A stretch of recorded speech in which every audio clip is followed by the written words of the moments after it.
नाही पाठीमागे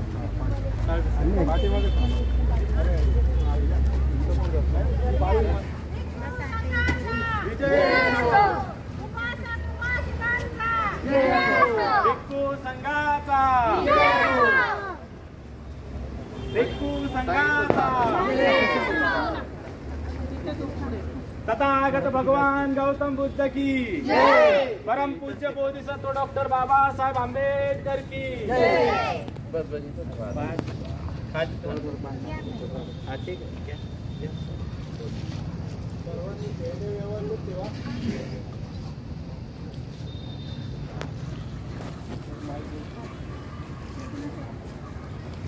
हॅलो, या ठिकाणी आतमध्ये विहारामध्ये पंचशील ऑइल या ठिकाणी विहारामध्ये मूर्ती पूजन होईल। त्यानंतर सर्वांनी स्टेज समोर येऊन बसावे ही नम्र विनंती। साहेब भिक्खू संघाला मी विनंती करतो की भिक्खू संघाने तथागत भगवान गौतम बुद्ध डॉक्टर बाबासाहेब आंबेडकर यांचं पूजन करायचं आहे.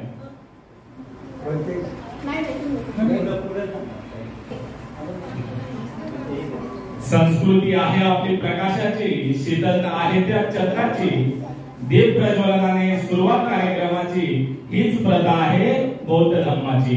तथागत भगवान गौतम बुद्ध की, तथागत भगवान गौतम बुद्ध की, परम पूज्य बोधिसत्व डॉक्टर बाबासाहेब आंबेडकर की, परम पूज्य बोधिसत्व डॉक्टर बाबासाहेब आंबेडकर.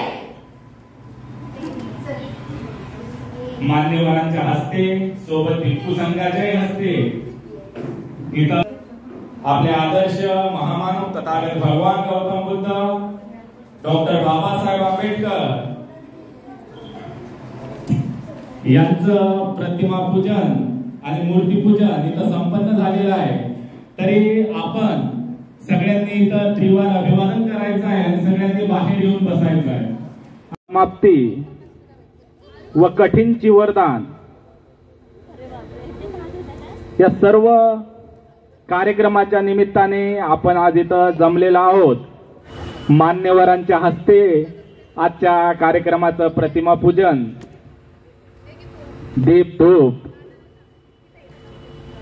प्रज्वलन हा कार्यक्रम इथं पार पडलेला आहे. तरी आता बाहेरील जो कार्यक्रम आहे स्टेजवरील, इथं आपण सगळ्यांनी भिक्खू संघाला आधी याचना करायची आहे, त्रिशरण पंचशील आपण ग्रहण करायचं आहे आणि त्यानंतर आजच्या या व्याख्यानाच्या कार्यक्रमाला सुरुवात होणार आहे. धम्मदायात बुद्ध विहाराच्या सर्व महिला संघांना विनंती करतो की त्यांनी समोर येऊन बसायचं आहे. भिक्खू संघाला याचना करायची आहे. आपण आजच्या या वर्षावास समाप्तीच्या व त्या निमित्ताने होणाऱ्या कठीणची वरदानाच्या कार्यक्रमाला लाभलेले पूजनीय महाथेरो नागघोषजी आणि त्यासोबतच पूजनीय महाथेरो डॉक्टर हर्षबोधीजी यांना मी विनंती करतो की त्यांनी स्टेजवर यायचं आहे. त्रिशरण पंचशील वंदनेच्या कार्यक्रमाला आपण लगेच सुरुवात करणार आहोत. 3 महिन्याचा जो काही वर्षावास कालावधी आणि त्या वर्षावास कालावधीमध्ये आपण केलेला अभ्यास, आपण केलेलं अध्ययन, आपण काय शिकलो, आपण काय घेतलंय या 3 महिन्यामध्ये आणि त्या घेण्यानुसार पुढील जीवन आपल्याला व्यतीत करायचं आहे.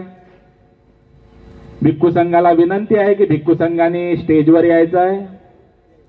पूजनीय महाथेरो डॉक्टर हर्षबोधीजी यांना विनंती करतो की त्यांनी समोर येऊन आपल्या आसनावर आसनस्थ व्हायचं आहे.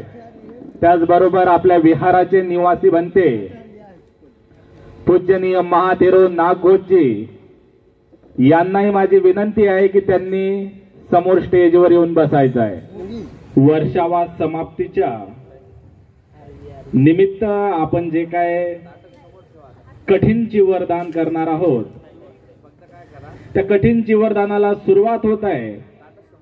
धम्मदायात बुद्ध विहाराच्या महिला संघांना मी विनंती करतो की त्यांनी भगवंतांना अनुमोदन करून, भगवंतांना वंदन करून इथं उपस्थित पूजनीय भंते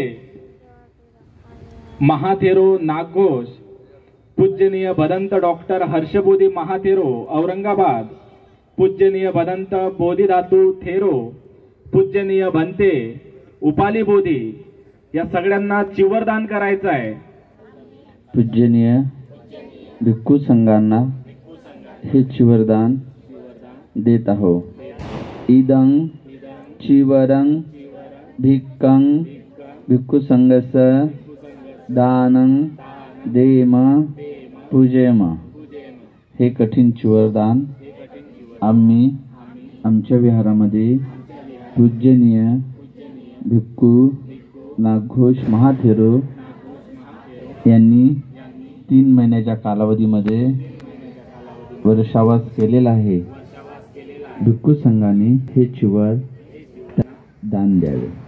साधु साधु साधु. ठीक आहे. स्थिरता हन्तु गच्छन्तु देवतागता सभ्ये बुद्धा बलपत्ता पच्चैकानंच yang बलं अरंतानंच तेजेनं रक्षं बंदामि सबसो आकाशटा. जो काय समारंभ आहे तो इथं आत्ताच पार पडलेला आहे. तर पुढील कार्यक्रमाला आपण आता सुरुवात करत आहोत. त्या अगोदर पूजनीय भदंत नागघोष महाथेरो यांना मी विनंती करतो की त्यांनी स्टेजवर यायचं आहे. त्याचबरोबर पूजनीय भदंत डॉक्टर हर्षबोधी महाथेरो औरंगाबाद यांनाही मी विनंती करतो की त्यांनी स्टेजवर येऊन आसनस्थ व्हायचं आहे. त्याचबरोबर पूजनीय भदंत बोधी धातू थेरो यांनाही मी विनंती करतो की त्यांनी स्टेजवर यायचं आहे. पूजनीय भदंत भंते उपाली बोधी यांनाही मी विनंती करतो की त्यांनी स्टेजवर यायचं आहे.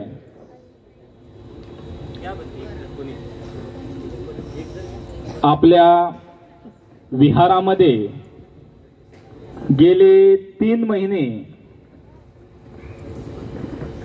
आषाढ पौर्णिमेपासून ते आजपर्यंत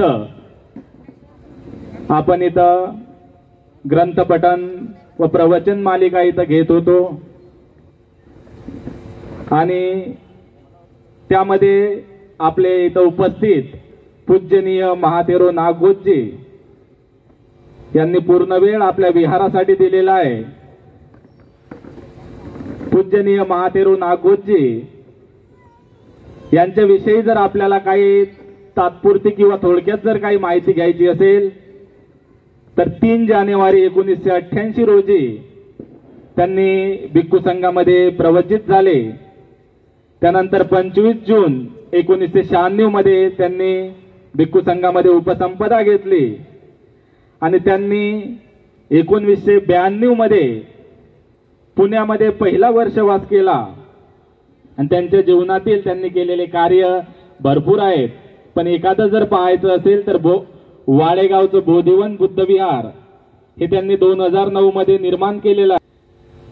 आणि अशा या महान आणि पूजनीय भिक्खूंचा लाभ 3 महिने झाले आपल्याला भेटला, सहवास आपल्याला भेटला. त्यांनी आपल्याला भरपूर धम्मज्ञान, धम्माची शिकवण, धम्म आचरण या सगळ्या गोष्टी आपल्याला समजावून सांगितल्या. तर आता पुढील कार्यक्रम मी आजच्या कार्यक्रमाचे प्रमुख व्याख्याते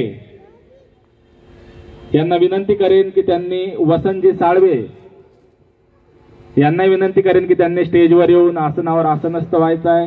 त्याचबरोबर आजच्या या कार्यक्रमाचे किंवा आज जो काय भव्य दिव्य कार्यक्रम इथं सजलाय तर म्हणतात ज्या पद्धतीने उसाला गोळीशिवाय शोभा नाही, फुला शोभा नाही, तशीच कार्यक्रमाला अध्यक्षाशिवाय शोभा नाही.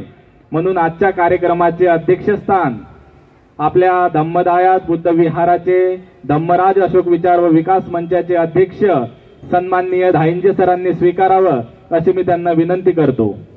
मान्यवरांना, आजच्या प्रमुख वक्त्यांना विनंती आहे की त्यांनी स्टेजवर येऊन आसनावर आसनस्थ व्हायचं आहे. आजचे प्रमुख वक्ते सन्माननीय वसंतजी साळवे सर यांना विनंती आहे की त्यांनी स्टेजवर येऊन आसनावर आसनस्थ व्हायचं आहे. त्याचबरोबर आजच्या कार्यक्रमाचे अध्यक्ष सन्माननीय धाईंजे सर यांनाही विनंती आहे की त्यांनी स्टेजवर येऊन आसनस्थ व्हायचं आहे.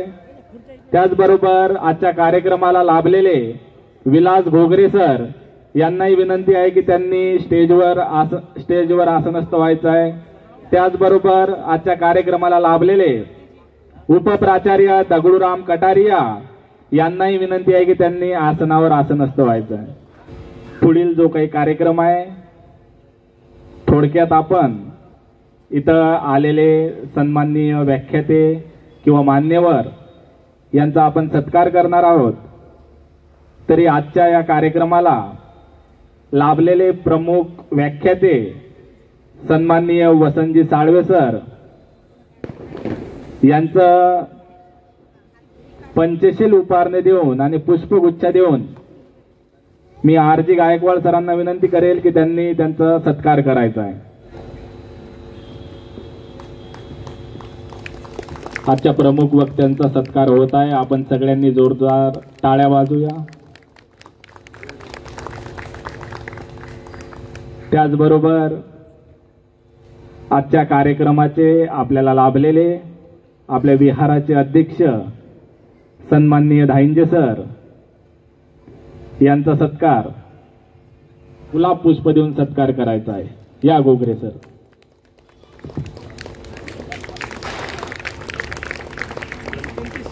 गेले 3 महिने आषाढ पौर्णिमा ते अश्विन पौर्णिमा आपल्या विहारामध्ये माननीय मोटघरे सरांना विनंती आहे की त्यांनी समोर स्टेजवर येऊन बसायचं आहे. त्यांनी या कार्यक्रमाला उपस्थिती लावली त्याबद्दल त्यांचं खूप खूप स्वागत. मोटघरे सरांना विनंती आहे की त्यांनी स्टेजवर येऊन बसायचं आहे. विश्वस्त अध्यक्ष सन्माननीय मोटघरे सर यांचा सत्कार धम्मदायत बुद्ध विहाराचे अध्यक्ष दीपकजी माने सर यांनी करावा अशी मी त्यांना विनंती करतो. सर्वांनी टाळ्यांचा जोरात गजर करायचा. त्याचबरोबर भारतीय बौद्ध महासभेचे इंगळे गुरुजी यांचा सत्कार सन्माननीय आपल्या विहाराचे उपाध्यक्ष जितीनजी कांबळे सर करतील अशी मी त्यांना विनंती करतो. पालिकेमध्ये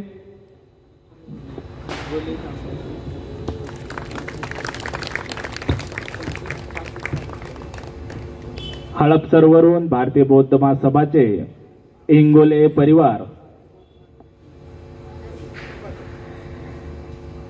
परिवार आपल्या या कार्यक्रमाला उपस्थित झाले. त्यांचं खूप खूप सहर्ष स्वागत. आणि गेल्या 3 महिन्यापासून जे काय आपल्या विहारामध्ये शनिवारी साप्ताहिक वंदना आणि साप्ताहिक वंदनेनिमित्त प्रवचन मालिका होत होती, त्या प्रवचन मालिकेला लाभलेले जे काय वक्ते आहेत त्यांचा आपण गुलाब पुष्प देऊन आणि पंचशील उपहार देऊन इथं सत्कार करणार आहोत. या प्रवचन मालिकेमध्ये पहिलं पुष्प आणि 20वं पुष्प असे 2 पुष्प योगेश वानखेडे यांनी गुंफलेले आहेत. त्यांचा पहिला विषय होता मन, माणूस आणि धम्म आणि दुसरा विषय होता बुद्धांचा अठ्ठांगिक मार्ग. तर त्याबद्दल मी त्यांचा सत्कार आमच्या मंडळाचे जमदाडे सर यांना विनंती करतो की त्यांनी त्यांचा पहिल्यांदा सत्कार करावा. त्यानंतर पुढील सूत्रसंचालन योगेश करतील.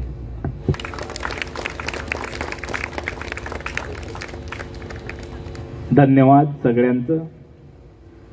यानंतर आपल्या प्रवचन मालिकेमध्ये दुसरं जे काय पुष्प गुंफलं होतं जिजाताई सरदार आणि त्यांचा विषय होता बुद्धाच्या वर्षावासाचे महत्व. त्यांचा इथं सत्कार होत आहे आणि त्यांचा सत्कार वर्षाताई दंदे हे त्यांचा सत्कार करतील अशी मी त्यांना विनंती करतो. त्यांचा विषय होता बुद्धाच्या जीवनात वर्षावासाचे महत्व. त्यांनी वर्षावासाची सुरुवात, वर्षावास कधीपासून सुरू झाला, वर्षावासामध्ये काय करायचं, ह्या सगळ्या गोष्टी त्यांनी त्यांच्या प्रवचनामध्ये आपल्याला समजावून सांगितल्या होत्या. त्यांचा इथं सत्कार होत आहे. त्याचबरोबर तिसरे पुष्प होते. तिसऱ्या पुष्पाचे प्रवचनकार होते प्रकाशजी नाईक सर. नाईक सर काही कारणामुळे आजच्या या कार्यक्रमाला उपस्थित राहू शकले नाही. त्यांचं मी इथं शाब्दिक रूपाने खूप खूप स्वागत करतो. यानंतर चौथं पुष्प होतं मंगलताई वाकोळे. मंगलताई वाकोळेंनी दहद सुत्त हे आपल्याला समजावून सांगितलं होतं आणि खूप सुंदर अशा पद्धतीने दहद सुद्धा त्यांनी समजावून आणि पटवून दिलं होतं. आणि त्यांचा सत्कार आपल्या विहाराच्या उपासिका, श्रद्धावान उपासिका जोशीलाताई कांबळे करतील अशी मी त्यांना विनंती करतो. त्यांचं पालीमध्ये MA हे शिक्षण चालू आहे. लवकरच ते पूर्ण करतील आणि त्यांचा उपयोग सगळ्या समाजाला होईल. त्यांचं इथं स्वागत होत आहे. यानंतर 5वं पुष्प SB तायडे सर यांनी धम्म आणि धर्म यातील फरक आपल्याला सांगितला होता. त्यांचं स्वागत सन्माननीय गणेशजी वानखडे करतील अशी मी त्यांना विनंती करतो. यानंतर आपल्या विहाराच्या श्रद्धावान उपासिका धम्ममित्रा लोटकर यांनी तथागताची प्रवज्जा आणि त्याग हा विषय आपल्या विहारामध्ये सांगितला होता. त्यांचा सत्कार सुनीताताई जमदाडे करतील अशी मी त्यांना विनंती करतो. तर 7वं जे पुष्प होतं वर्षाताई महादेव दंदे यांनी बौद्ध धम्मात महिलांचे योगदान हा विषय आपल्याला समजावून सांगितला होता. त्यांचा सन्मान आपल्या विहाराच्या श्रद्धावान उपासिका सन्माननीय भगत आई करतील अशी मी त्यांना विनंती करतो.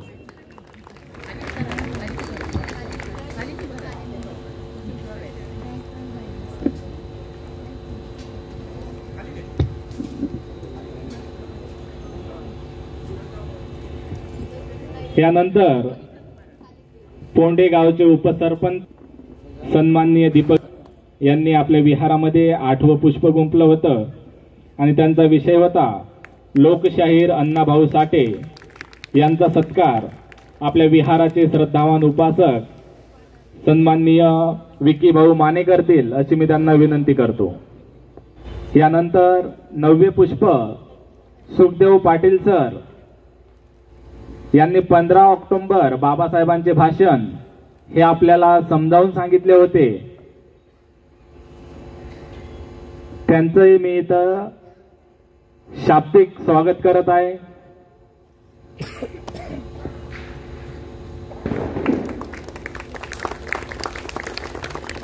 दीपकजी गायकवाड यांचा सन्मान होत आहे. विक्की माने साहेबांचं धन्यवाद. त्याचबरोबर 10वं पुष्प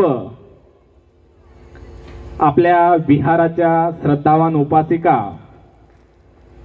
कस्तुराबाई रमेश गायकवाड यांनी आपल्या इथं गुंफलं होतं आणि त्यांचा विषय होता त्यागमूर्ती माता रमाबाई आणि त्यांनी अक्षरशः रमाबाई आपल्या डोळ्यासमोर उभे केल्या होत्या. मी गायकवाड आईंना विनंती करतो की त्यांनी त्यांचा सत्कार करायचा आहे. नंतर 11वं पुष्प बालाजी गायकवाड यांनी आपल्या विहारामध्ये गुंफलं होतं आणि विषय होता धम्मक्रांती काळाची गरज. कदाचित तेही काही कारणास्तव इथं उपस्थित राहू शकले नाही. त्यांचंही शाब्दिक रूपाने खूप खूप स्वागत. यानंतर 12वे पुष्प राजेश्री जाधव दुःख अनित्य आणि अनात्मा यांनी आपल्या विहारामध्ये प्रवचनाचा विषय मांडला होता. तेही काही कारणास्तव इथं उपस्थित राहू शकल्या नाही. त्यांचंही खूप खूप स्वागत. यानंतर सुनीताताई भवर यांनी 14वं पुष्प आपल्या विहारामध्ये गुंफलं होतं बुद्धाच्या धम्मात स्त्रियांचे स्थान. तेही काही कारणास्तव इथं उपस्थित राहू शकल्या नाहीत, पण त्यांचं शाब्दिक रूपाने मी खूप खूप स्वागत करतो. यानंतर 15वं पुष्प वैशालीताई गंगावणे यांनी आपल्या विहारामध्ये गुंफलं होतं आणि विषय होता नागसेन आणि मिलिंद यांच्या पूर्वजन्माची कथा. वैशालीताईला काही कारणास्तव उशीर झालेला दिसतो, पण त्यांचं मी शाब्दिक रूपाने खूप खूप स्वागत करतो. यानंतर आपल्या विहाराचे उपासक किशोरजी समिंदर यांनी 16वं पुष्प गुंफलं होतं आणि विषय होता शिक्षण महर्षी कर्मवीर भाऊराव पाटील. त्यांनी खूप सुंदर असा विषय आपल्या विहारामध्ये मांडला होता. त्यांच्या काही ऐनवेळीच्या कामामुळे त्यांना बाहेर जावं लागलं आणि ते इथं उपस्थित राहू शकले नाही. त्यांचंही शाब्दिक रूपाने खूप खूप स्वागत.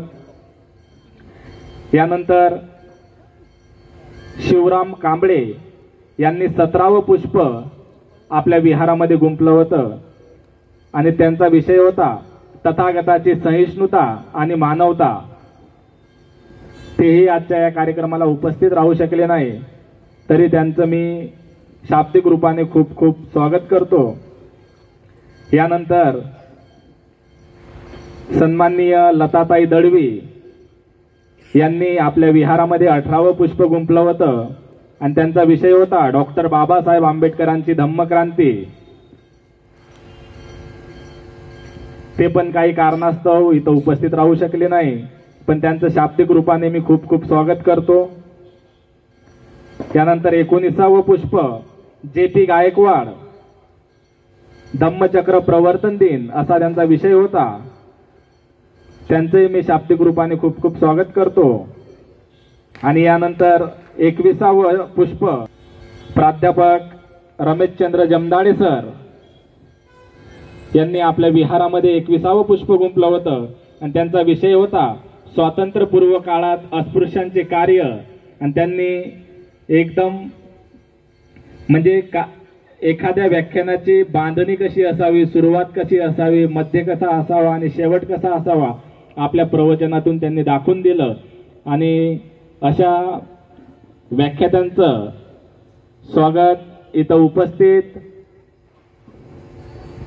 महादेवजी दंदी साहेब करतील अशी मी त्यांना विनंती करतो. आणि अशा पद्धतीने आपल्या विहारामध्ये आतापर्यंत एकूण 21 पुष्प गुंफले गेले. विहारातील उपासकांचं किंवा सन्माननीय अध्यक्षांचं यांच्या इच्छेनुसार किंवा सगळ्यांच्या संमतीनुसार आपल्या विहारामध्ये ही पुष्पमाला आज 21 पर्यंत आहे. पुढच्या वर्षीपर्यंत आपण 500 पर्यंत नेऊन ठेवू. आपल्या विहारामध्ये लाभलेले 11वं पुष्प ज्यांनी गुंफलं होतं सन्माननीय बोधाचार्य बालाजी गायकवाड यांनी आपल्या समोर विषय मांडला होता धम्मक्रांती काळाची गरज. त्यांचं स्वागत इथं उपस्थित सुधाकरजी कांबळे साहेब करतील अशी मी त्यांना विनंती करतो. त्याचबरोबर आपल्या विहारामध्ये यावरती या आपल्या विहारामध्ये जे नेहमीच श्रमदान करत असतात, ज्यांचं कुठल्याही कामामध्ये कधीही माघार नसते, वेळ कधीही असो, रात्री 12ची असो किंवा सकाळी 4ची असो, ते त्यांच्या वेळेमध्ये किंवा घेतलेले काम पूर्ण करतात. असे आपल्या विहाराचे तरुण श्रद्धावान उपासक सुनीलजी कांबळे साहेब ते सुनीलजी दाभाळे साहेब यांचा सत्कार सन्माननीय जितीनजी कांबळे साहेब करतील अशी मी त्यांना विनंती करतो. आपल्या विहाराचे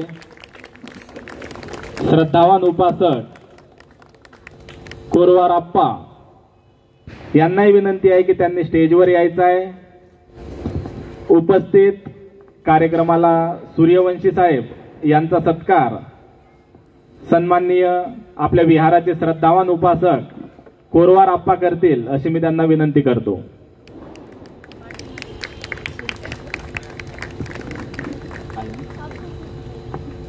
त्यांचं शाब्दिक रूपाने आपण इथं सत्कार करायचा आहे. यानंतर काही चुकून बोलून जर काही मान्यवरांचं किंवा काही उपासकांचं इथं नाव राहिलं असेल त्यांचं मी इथं शाब्दिक रूपाने खूप खूप स्वागत करतो. आणि पुढील कार्यक्रमाला आपण सुरुवात करत आहोत. ज्या व्याख्यात्यांनी इथं व्याख्यान दिलं 21 पुष्प झाले त्या सगळ्यांनी सन्मान स्वीकारला त्याबद्दल धन्यवाद. पण या व्याख्यानाचे आयोजन करणारे किंवा आपल्या विहाराचे सन्माननीय कोषाध्यक्ष यांनी गेली 3 महिने खूप चांगल्या प्रकारे प्रवचन मालिकेचं आयोजन केलं. त्यांनी सगळ्या वक्त्यांना जुळवलं, सगळ्या वक्त्यांना एकत्र आणून किंवा इथं विहारामध्ये आणून त्यांनी जी काय प्रवचन मालिका इथं सादर केली, खरंच त्यांचाही सत्कार होणं इथं गरजेचं आहे. म्हणून मी RG गायकवाड साहेबांना विनंती करतो की की त्यांनी इथं स्टेजवर यायचं आहे आणि त्यांचा सत्कार सन्माननीय मोटघरे सर करतील अशी मी त्यांना विनंती करतो. जीवनाचे सार कळते ग्रंथ आणि पुस्तकातून, जीवनाचे सार कळते ग्रंथ आणि पुस्तकातून, आणि कार्यक्रमाचा उद्देश कळतो प्रास्ताविकेतून, आणि कार्यक्रमाचा उद्देश कळतो प्रास्ताविकेतून. म्हणून आजच्या या कार्यक्रमाचा प्रास्ताविक करण्यासाठी मी आपल्या विहाराचे सन्माननीय कोषाध्यक्ष RG गायकवाड साहेब यांना विनंती करतो की त्यांनी स्टेजवर यायचं आहे. जे काय बाल उपासिका आहेत, आराध्या प्रशांत भडकवाळ आणि विद्या विशाल भडकवाळ यांचं इथं एक भीमगीत सादर होणार आहे. आपण ते ऐकून घेऊन त्यांचं कौतुक करायचं आहे, त्यांना टाळ्या वाजवून त्यांना प्रोत्साहन द्यायचं आहे. सर्वांना जय भीम, नमो बुद्धाय. आम्ही आमचं गीत सादर करतो. असे आले न गेले किती, भल्या भल्यांची हरली मती. असे आले न गेले किती, भल्या भल्यांची हरली मती. जित झुकती रती महारथी, असा झाला भीमराव घटनापती. जित झुकती रती महारथी, असा झाला भीमराव घटनापती. जित झुकती रती महारथी, असा झाला भीमराव घटनापती. कै कालते सारून भाया हो, देशाचं संविधान लिहाया हो. कै कालते सारून भाया हो, देशाचं संविधान लिहाया हो. होती भीमाला ज्ञानी छाया हो, कार्य साऱ्यांचंच गेला हो. होती भीमाला ज्ञानी छाया हो, कार्य साऱ्यांचंच गेलंय वाया हो. किती वर्णावी महती, किती किती करावी स्तुती. किती वर्णावी महती, किती किती करावी स्तुती. जित झुकती रती महारथी, असा झाला भीमराव घटनापती. ती महारथी, असा झाला भीमराव घटनापती. अरासुद्या कुठला खटला, जगाला पटला हो. अरासुद्या कुठला खटला हो, कायदा भीमाचा जगाला पटला हो. पुणे करारी कलमात भेटला हो, या कसही न गांधी सुटला हो. पुणे करारी कलमात भेटला हो, या कसही न गांधी सुटला हो. बा बोलत होती बाबा उपकार तुमचं किती. कस्तुरबा बोलत होती बाबा उपकार तुमचं किती. जित झुकती रती महारथी, असा झाला भीमराव घटनापती. जित झुकती रती महारथी, असा झाला भीमराव घटनापती. वाली मिळाला या संविधाना हो, त्याला कळाला यच हाय शाना हो. वाली मिळाला या संविधाना हो, त्याला कळाला यच हाय शाना हो. लोकसहाजन विशाल लिती, त्यांनी चळवळ ठेवली किती. लोकसहाजन विशाल लिती, त्यांनी चळवळ ठेवली किती. जित झुकती रथी महारथी, असा झाला भीमराव घटनापती. जित झुकती रथी महारथी, असा झाला भीमराव घटनापती.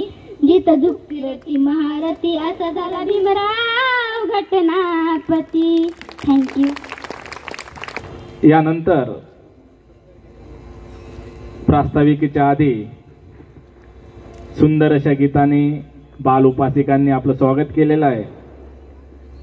आणि आपल्या विहाराचे उपासक आणि ज्यांनी 9वं पुष्प आपल्या विहारामध्ये गुंफलं होतं, सुखदेवजी पाटील सर यांचा विषय होता 15 ऑक्टोबर बाबासाहेब आंबेडकरांचे भाषण. त्यांचा सत्कार दीपकजी माने सर करतील अशी मी त्यांना विनंती करतो.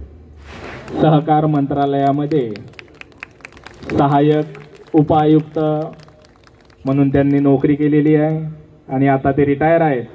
त्याचबरोबर ज्या उपासिकेबद्दल आपण बोलत होतो की ज्या नेहमीच भिक्खू संघाच्या सेवेमध्ये तत्पर असतात, अशा रमा शेडके यांचा सत्कार सप्तफुलाताई दंदे या करतील अशी मी त्यांना विनंती करतो. त्यानंतर आपण कार्यक्रमाच्या प्रास्ताविकेला सुरुवात करणार आहोत.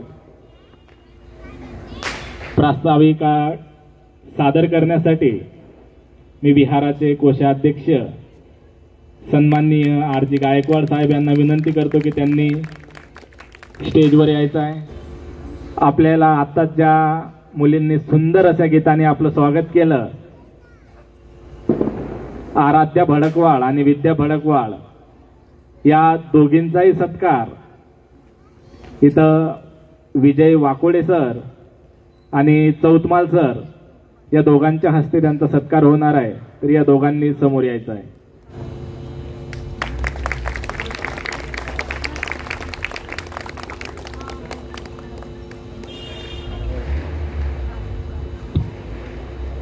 जीवनाचे सार कळते ग्रंथ आणि पुस्तकातून, जीवनाचे सार कळते ग्रंथ आणि पुस्तकातून, आणि कार्यक्रमाचा उद्देश करतो प्रास्ताविकेतून, आणि कार्यक्रमाचा उद्देश करतो प्रास्ताविकेतून. म्हणून आजच्या या कार्यक्रमाची प्रास्ताविका इथं सादर करण्यासाठी मी आपल्या विहाराचे कोषाध्यक्ष सन्माननीय आर.जी. गायकवाड साहेब यांना विनंती करतो की त्यांनी प्रास्ताविकेला सुरुवात करायची आहे. तथागत भगवान गौतम बुद्ध तुमचे आमचे सर्वांचे उद्धार करते, परमपूज्य बोधिसत्व विश्वरत्न बाबासाहेब आंबेडकर यांच्या पवित्र स्मृतीस, त्यांच्या क्रांतिकारी विचाराला या ठिकाणी विनम्र अभिवादन करतो. या कार्यक्रमासाठी उपस्थित आदरणीय भिक्खू संघ यांना त्रिवार वंदन. आजच्या या कार्यक्रमाचे अध्यक्ष धांजे सर, प्रमुख वक्ते आदरणीय साळवे साहेब, आवर्जून कार्यक्रमासाठी उपस्थित, मंचावर उपस्थित मोडघरे सर, समोर उपस्थित सर्व मान्यवर. नाव घेणं थोडं अवघड आहे, एखाद्याचं नाव राहिलं तर चुकून तो औपचारिकता थोडीशी बिघडते. त्यामुळे मी कुणाचंही नाव घेता आपण सर्वजण या ठिकाणी उपस्थित सर्व श्रद्धासंपन्न उपासक आणि उपासिका यांना माझा सर्वांना सप्रेम जय भीम. या ठिकाणी आपण वर्षावासाचा समाप्ती सोहळा साजरा करण्यासाठी उपस्थित आहोत. आपल्याला माहिती आहे, आपल्या गेली 20 वर्ष आपण 10x15च्या पत्र्याच्या शेडमध्ये विहार उभारलेलं होतं, आणि त्या विहारामध्ये 10-15 लोक बसण्याची सुद्धा व्यवस्था होत नव्हती. त्यामध्ये पावसाळा, उन्हाळा या सर्व गोष्टींना आपण तोंड देऊन आपण हे कार्यक्रम घेत होतो. परंतु सर्व श्रद्धासंपन्न आपल्या या केशवनगरमधील उपासक किंवा मंडळाचे सर्व कार्यकर्ते यांच्या अतिशय क्रांतिकारी विचारातून आपण या विहाराच्या बांधकामासाठी सुरुवात केली. आपल्याला सांगायला निश्चितच आवडेल की विहाराचं काम चालू करण्याच्या अगोदर आमच्याकडं 4.5 लाख रुपये फक्त होते, आणि हे विहार 20 लाख रुपयाचे इस्टिमेटचं काम होतं. तरी परंतु आम्ही अतिशय धाडसानं हे काम सुरू केलं. आणि आपल्याला सांगावं असं वाटतं की विहाराचं काम चालू केल्यानंतर पैसे एवढ्या लवकर जमा झाले. एवढंच नव्हे तर मी असं म्हणेन की कुणाला मागण्यासाठी घरी सुद्धा जावं लागलं नाही. लोकांनी अतिशय स्वइच्छेनं या ठिकाणी पैसे आणून विहाराच्या कामाच्या ठिकाणी आणून दिले, आणि त्यामुळं 4.5 लाख रुपये जमा असताना 20 लाखाचे इस्टिमेटचं काम आपल्या समोर दिसतंय. आणि हे कसं झालं हे आम्हाला सुद्धा कळलं नाही, आणि हे केवळ आणि केवळ आपल्यासारख्या सर्व श्रद्धासंपन्न आणि दानशूर उपासकामुळेच झालं. आता या विहाराची उभारणी झाल्यानंतर सर्वात महत्त्वाचा जो विषय असतो की त्या विहाराचा काहीतरी आपल्याला उपयोग झाला पाहिजे. विहार नुसतं उभारून उपयोग नाही, त्या विहारामध्ये आपल्याला लोक घडवायचे आहेत. आपण सर्वजण 14 ऑक्टोबर 1956 साली बुद्ध झालो. मी त्यावेळी जन्माला नसलो तरी माझ्या बापानं त्या ठिकाणी मानलं की बाबासाहेबांनी बौद्ध धर्म स्वीकारला, आपण बौद्ध झालो. धारकांना बौद्ध धर्म दिला, बाबासाहेबांनी आपल्याला बौद्ध धर्म दिला. पण प्रश्न असा उरतो की आपण कितपत बौद्ध आहोत, आपण बुद्धाचं कितपत आचरण करतो, आपण बौद्ध धर्म कितपत स्वीकारलेला आहे. आणि ह्या गोष्टीवर आपल्याला उपाय म्हणून किंवा याच्यावरती आपल्याला लोकांचं प्रबोधन व्हावं, लोकांचं मन परिवर्तित व्हावं, या उद्देशानं आपल्याला या विहारामध्ये वेगवेगळे कार्यक्रम घ्यावे अशी कामना होती, असा विचार होता. सर्वप्रथम विहाराचं काम आता नुकतंच पूर्ण झालेलंही नाही, आणखी बरेचसे कामं आणखी चालू आहेत. समोर दिसतंय आपल्याला गेटचं काम चालू आहे. तरी परंतु आम्ही असा विचार केला होता की आपण श्रामणेर शिबिर घ्यावं.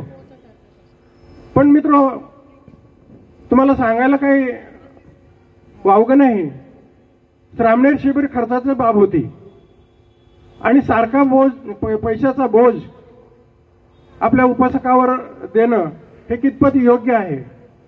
विहाराच्या कामासाठी तर आपण नेहमीच पैसे मागतो. जयंती झाली द्या वर्गणी, गार्डनचं काम करायचं आहे द्या वर्गणी, गेटचं काम करायचं आहे द्या वर्गणी. आणि खरं सांगतो, लोकांनी कुणीही नाही म्हटलं नाही. म्हणून मध्येच आणखीन जास्त बोज नको म्हणून आम्ही तो तो आपला श्रामणेर शिबिराचा जो कार्यक्रम होता, 10 दिवस श्रामणेर शिबिर घ्यायचं होतं. 10 कमीत कमी श्रामणेर जरी आले तर त्यांची राहण्याची भोजनाची सगळी व्यवस्था करून, तसेच पूज्य भंते त्या ठिकाणी त्यांच्यासाठी प्रवचन किंवा त्यांच्यासाठी सर्व लवाजमास आपल्याला जोपासण्यासाठी पोचण्यासाठी आपण थोडंसं विचार केला की श्रामणेर शिबिर आपण नंतर घेऊ, पुढच्या वर्षी घेऊ, त्या पुढच्या वर्षी घेऊ. परंतु असं म्हणता म्हणता आपण सर्वच गोष्टी टाळायच्या, तर मग आपण करायचं काय. त्यामध्ये हा वर्षावास या ठिकाणी सुरू झाला. मग आम्ही धाडसानं निर्णय घेतला की नाही, आपण आता वर्षावास तर कमीत कमी करायचंच. वर्षावासासाठी काही एवढा खर्च येऊ शकत नाही. आदरणीय भंतेजी तयार होते, ठीक आहे आपण वर्षावास घेऊ. वर्षावासामध्ये 4 महिने आदरणीय भंतेजी अतिशय काटेकोरपणे त्यांनी उपस्थिती दाखवली. अतिशय एखादा दुसरा दिवस त्यांचे गुरु आजारी आहेत म्हणून यवतमाळला वगैरे गेले, तो एक विषय सोडला. ते 2-3 दिवस अनुपस्थिती जर सोडली तर 4 महिने ते सतत आपल्या या विहारामध्ये बुद्ध आणि त्यांचा धम्म या ग्रंथाचं वाचन करत असत. मी खरोखरच आपल्या सर्वांच्या वतीनं त्यांना मी धन्यवाद देतो.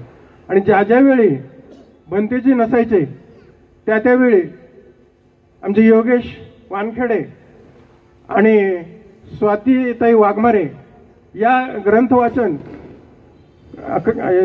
विहारामध्ये करत असत. त्यामुळे हा 4 महिन्याचा काळ अतिशय व्यवस्थित गेला.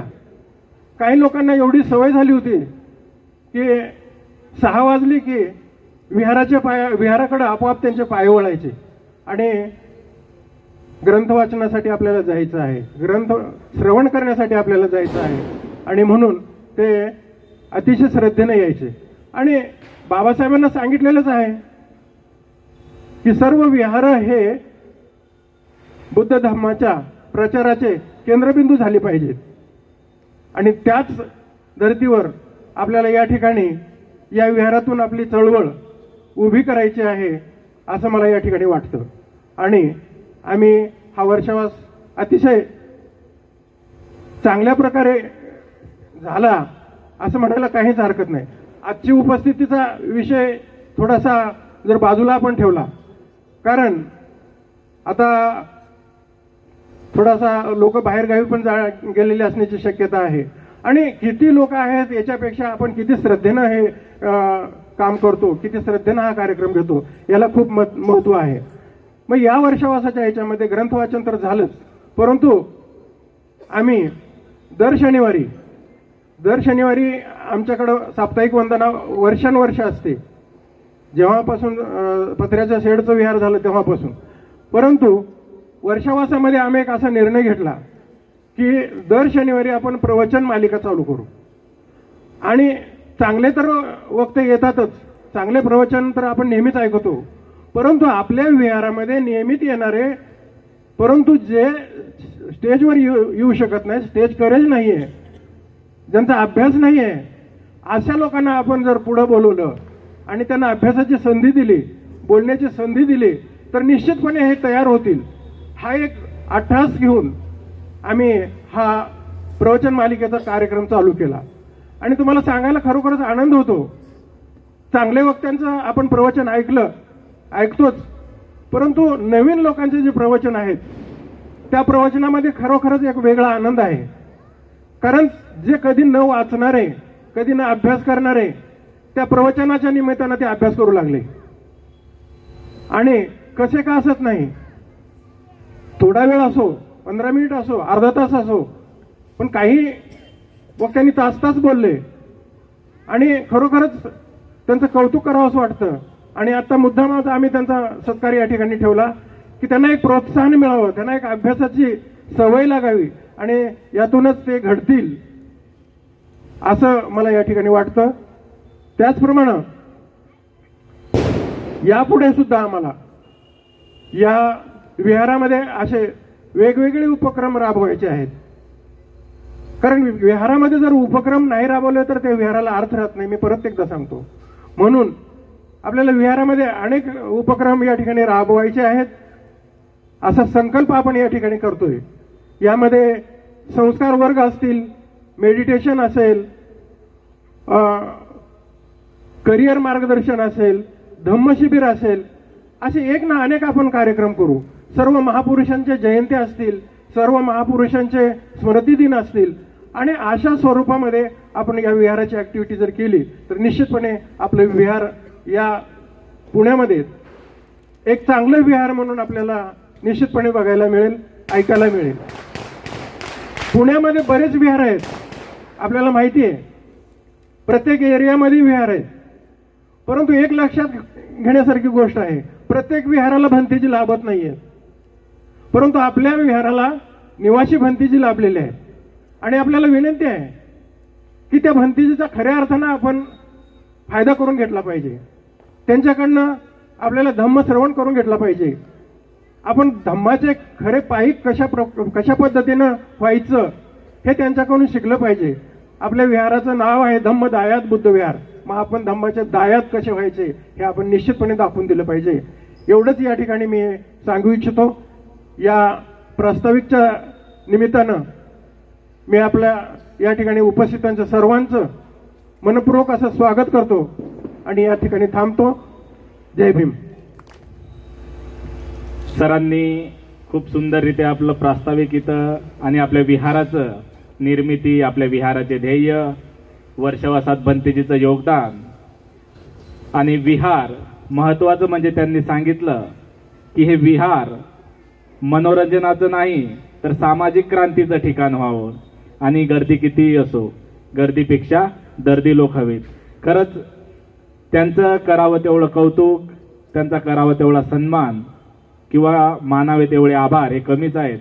कारण त्यांनी ज्या पद्धतीने इथं 3 महिन्यात 4 महिन्यात वर्षावासामध्ये प्रवचन मालिका जी काय राबवली, ही प्रवचन मालिका राबवत असताना जो व्यक्ती प्रवचन मालिकेचं आयोजन करत आहे तो व्यक्ती कधीही किंवा कोणत्याही कार्यक्रमाला अध्यक्ष बनू शकला असता किंवा प्रमुख वक्ता बनू शकला असता किंवा प्रमुख पाहुणा म्हणून बनू शकला असता, पण त्यांचं मोठेपण आणि त्यांचं एक योगदान की ते गेले 21 पुष्प इथं होऊन गेले, पण ते कधीही समोर स्टेजवर आले नाही किंवा त्यांनी कधी स्वतःला श्रेय दिलं नाही.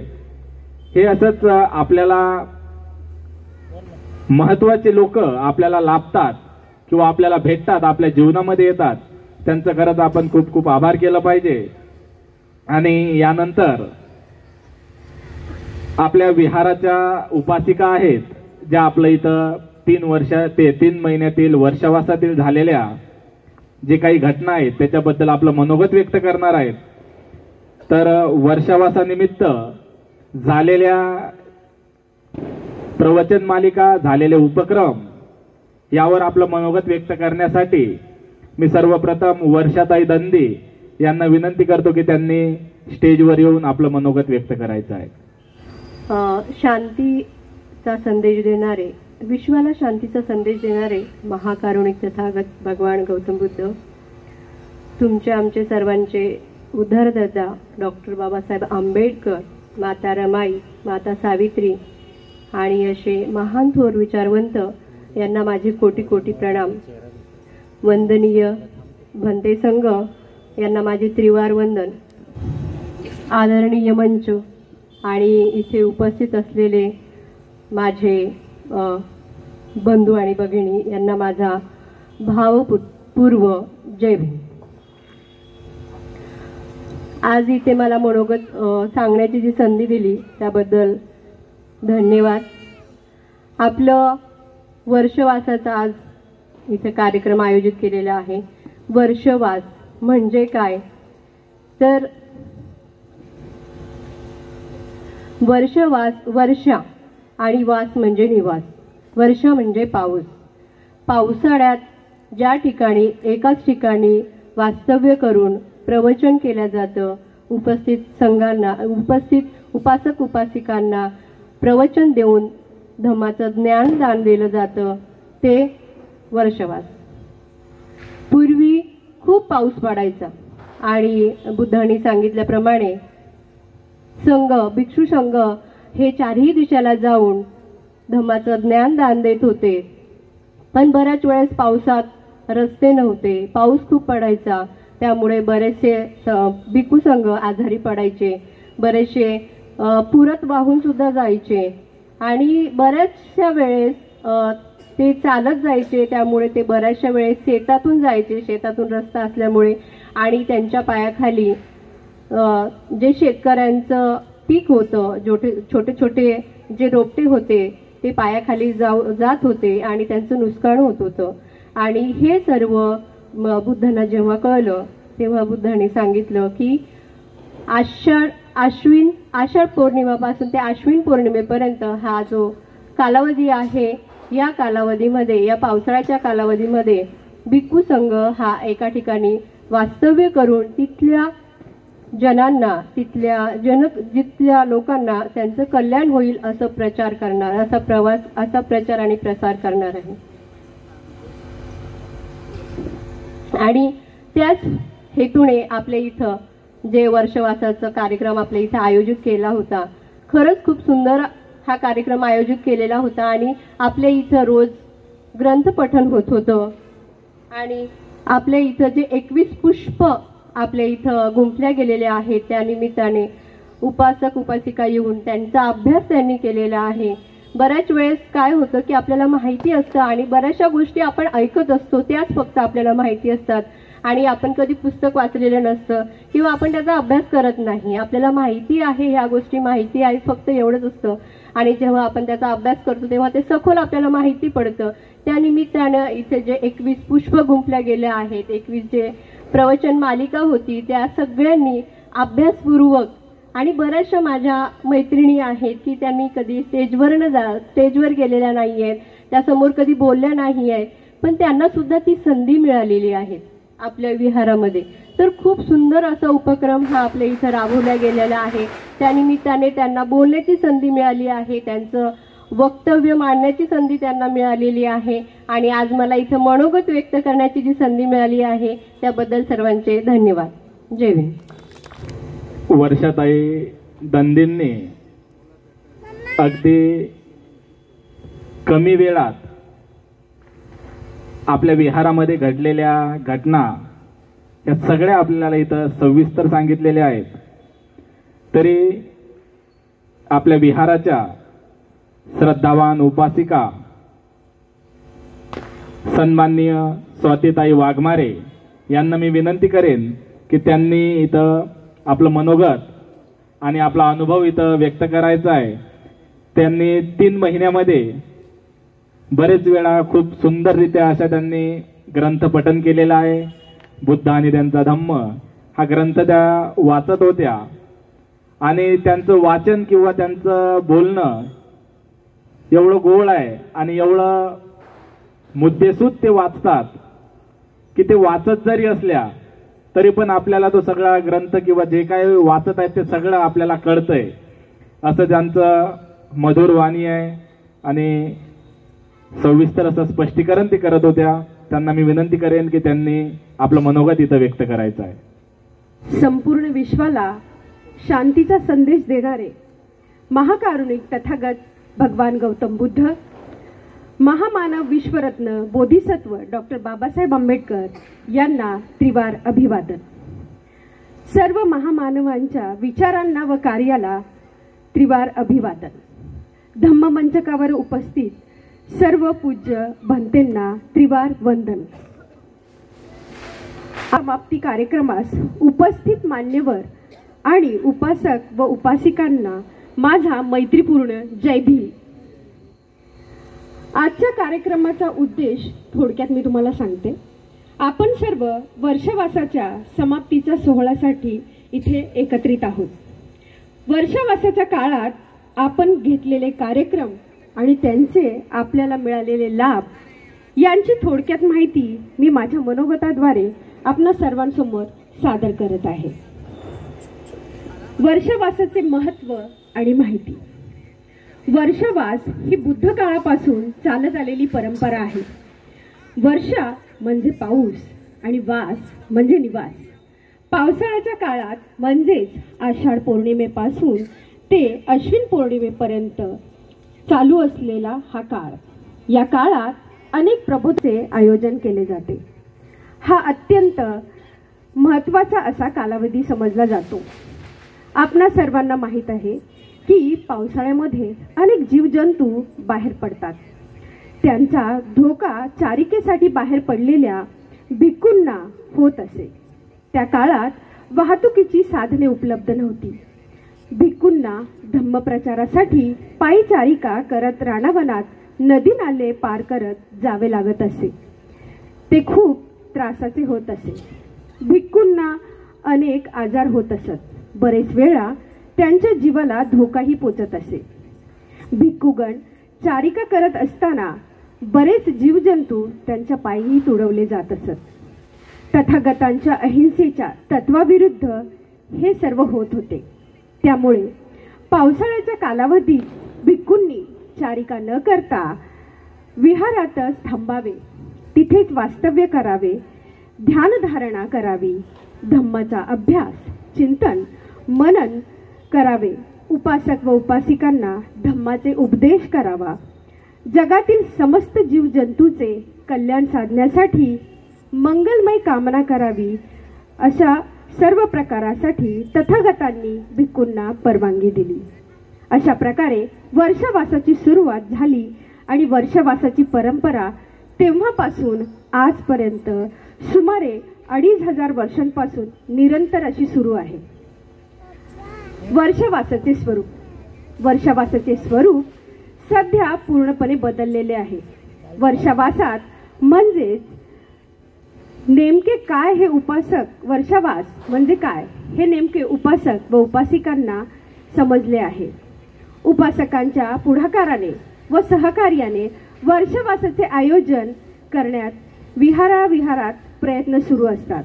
पूज्य भंते विहारात वास्तव्य करून ध्यानधारणा करतात, अभ्यास, चिंतन, मनन करतात.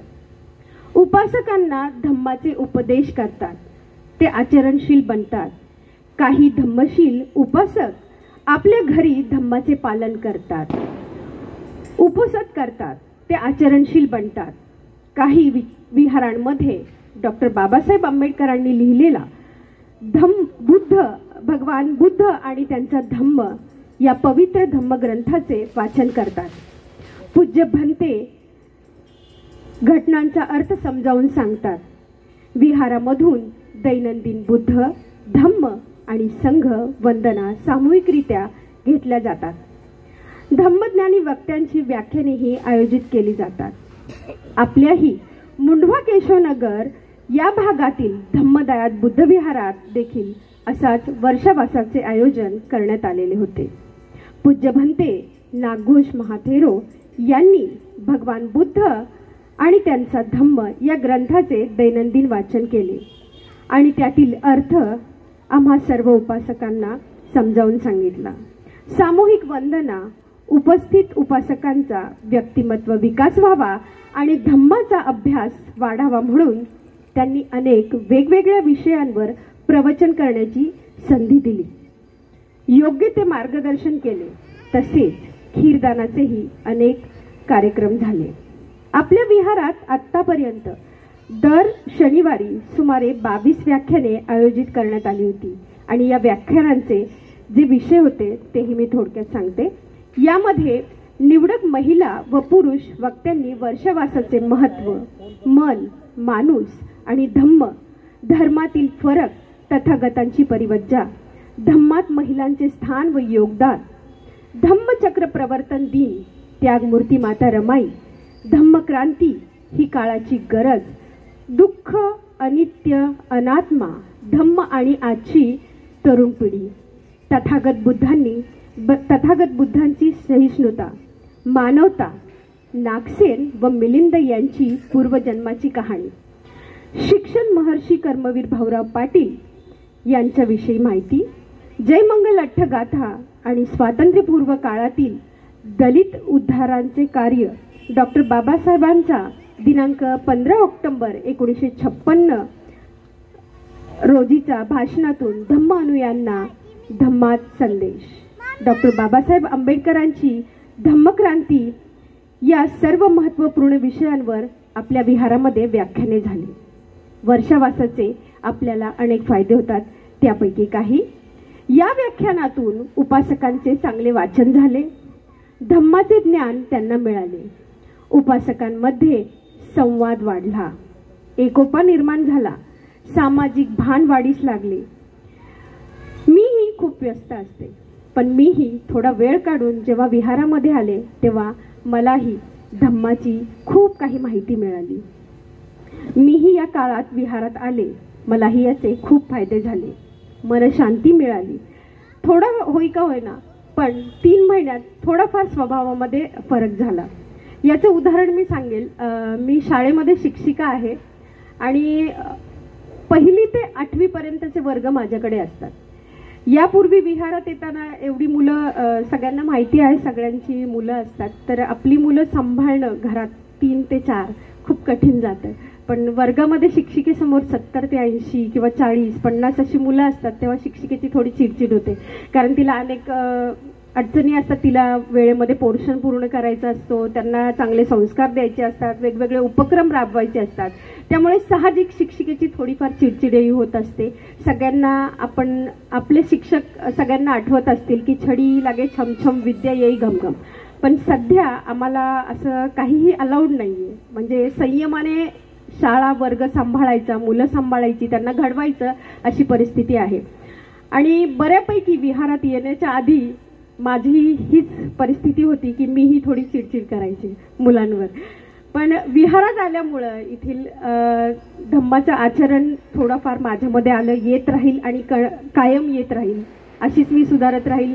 नक्कीच माझ्यामध्येही आलं आणि माझ्या स्वभावात थोडाफार बदल झाला. हा अजून खूप काही व्हायचं आहे, पण सुरुवात नक्कीच झालेली आहे. मी थोडी शांत किंवा हसून बोलायला लागले मुलांशी आणि तसाच प्रतिसाद मलाही मिळत गेला आणि तो मिळत राहील. नक्कीच मी अशाच प्रकारे काम करत राहील. तर अशा प्रकारचा अनेक बदल माझ्यातही झाले.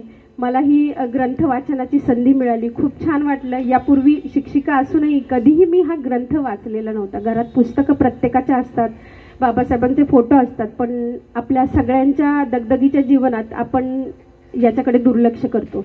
जे माझ्याकडनं झालं की मीही ग्रंथ वाचायला लागले आणि त्याची गोडी मला लागली आणि अशीच कायम आपणा सर्वांनाही लागावी ही एक माझी अपेक्षा आहे. आज मी तुम्हाला सर्वांना बुद्ध आणि त्यांची करुणा, मैत्रीभाव या विषयावर थोडक्यात सांगणार आहे. सिद्धार्थ आणि राजहंस याची एक छोटीशी गोष्ट जी सर्वांना माहिती आहे, तरीही एक शिक्षिका असल्यामुळे गोष्ट सांगायला मला आवडतं आणि थोडक्यात मी ती सांगणार आहे. सिद्धार्थ हे क्षत्रिय कुळातील असल्यामुळे त्यांनी धनुर्विद्या, युद्धविद्या यांचे शिक्षण दिले जात होते. त्याचबरोबर त्यांचा मानसिक विकास व्हावा या उद्देशाने राजा शुद्धोदन त्यांच्याकडे खूप लक्ष देत होते. सिद्धार्थ हे अतिशय दयाशील प्रवृत्तीचे होते. दुसऱ्याला निष्कारण इजा करणे त्यांना आवडत नसे. त्यामुळे शिकार करणाऱ्याच्या मंडळात ते सामील होण्यास तयार नसत. सिद्धार्थ अनेकदा समाधी लावून बसत. आपल्या सोबत्यांनाही समाधी लावण्यास उद्युक्त करण्याचा ते प्रयत्न करीत. चित्त एकाग्र करण्यास शिकवीत. अशा प्रकारच्या विचारांची ध्यानाचे उपदेश करून त्यांचे मित्र त्यांची थट्टा करीत. अशीच एका दिवसाची गोष्ट आहे. सिद्धार्थ आपल्या पित्याच्या सोबत शेतावर गेले असताना विश्रांतीच्या वेळी एका झाडाखाली बसून निसर्गाची शांती व सौंदर्याचा आस्वाद घेत होते.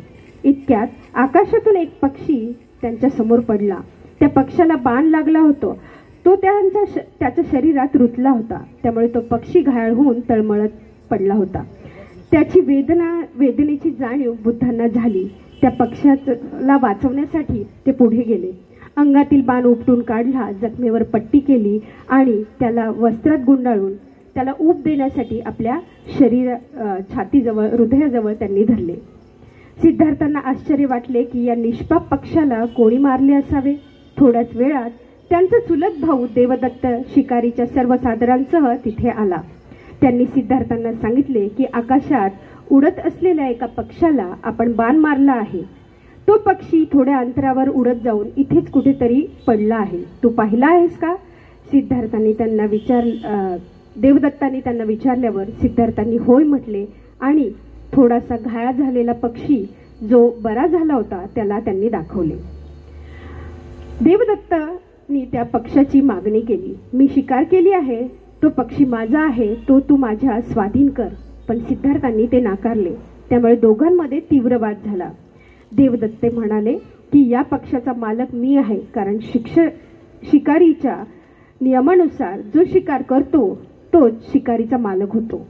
सिद्धार्थांनी या नियमाला अमान्य केले. ते म्हणाले जो त्याचे रक्षण करतो त्यालाच मालकीचा हक्क प्राप्त होतो. ज्याला दुसऱ्याचा जीव घ्यायचा असतो तो त्याचा मालक कसा होऊ शकतो? या वादात दोघांपैकी कोणीही माघार घ्यायला तयार नव्हते. शेवटी हा प्रश्न लवादाकडे नेण्यात आला आणि लवादानेही गौतम बुद्धांचाच निर्णय योग्य तो ठरवला. त्यामुळे देवदत्त हा बुद्धांचा कायमचा शत्रू बनला. अशा प्रकारे आपण बुद्ध आणि त्यांची करणा याच्याबद्दल माहिती घेतलेली आहे. थोडक्यात मी ही गोष्ट सांगितली. असेच अनेक प्रकार आहेत. मला इथे सांगायचे की आपल्याप्रमाणेच इतरही प्राणी मात्र सुखाची कामना करत आहेत. हे जाणून सर्वांप्रती प्रेमाची भावना आपल्यामध्ये असली पाहिजे. मैत्री भावनेमुळे आपल्याला 11 प्रकारचे लाभ होतात. सुखपूर्वक झोप लागते. सुखपूर्वक आपण झोपेतून जागे होतो. वाईट स्वप्न पडत नाहीत. मनुष्यांना प्रिय होतो, अमनुष्यांनाही प्रिय होतो. अग्नी, विष, शस्त्र यांपासून आपल्याला हानी होत नाही. चित्त लगेच समाधिस्थ म्हणजेच एकाग्र होते. मुखमंडल म्हणजेच रूप निखरते. जागरूक राहून मरण पावतो. विमुक्ती ज्ञान नाही मिळाले तरी ब्रह्मलोकी आपण उत्पन्न होतो. अशा प्रकारचे अनेक लाभ आपल्याला भेटतात. तर अशा प्रकारे आपणा सर्वांना माझी एक विनंती आहे. मीही जरी बुद्धविहारात सध्याच येत असले तरी आपण सर्वांनी बुद्धविहारात कायम आले पाहिजे. डॉक्टर बाबासाहेब आंबेडकर, रमाई यांनी खूप त्याग केले. आपण आपला कमीत कमी शनिवार तरी या विहाराला दिला पाहिजे अशी माझी सर्वांना एक कळकळीची विनंती आहे. आपण विहारात येऊन सत्कर्म, पुण्यकर्म तसेच भिक्खूंना दान देणे या सर्व गोष्टींचे पालन केले पाहिजे.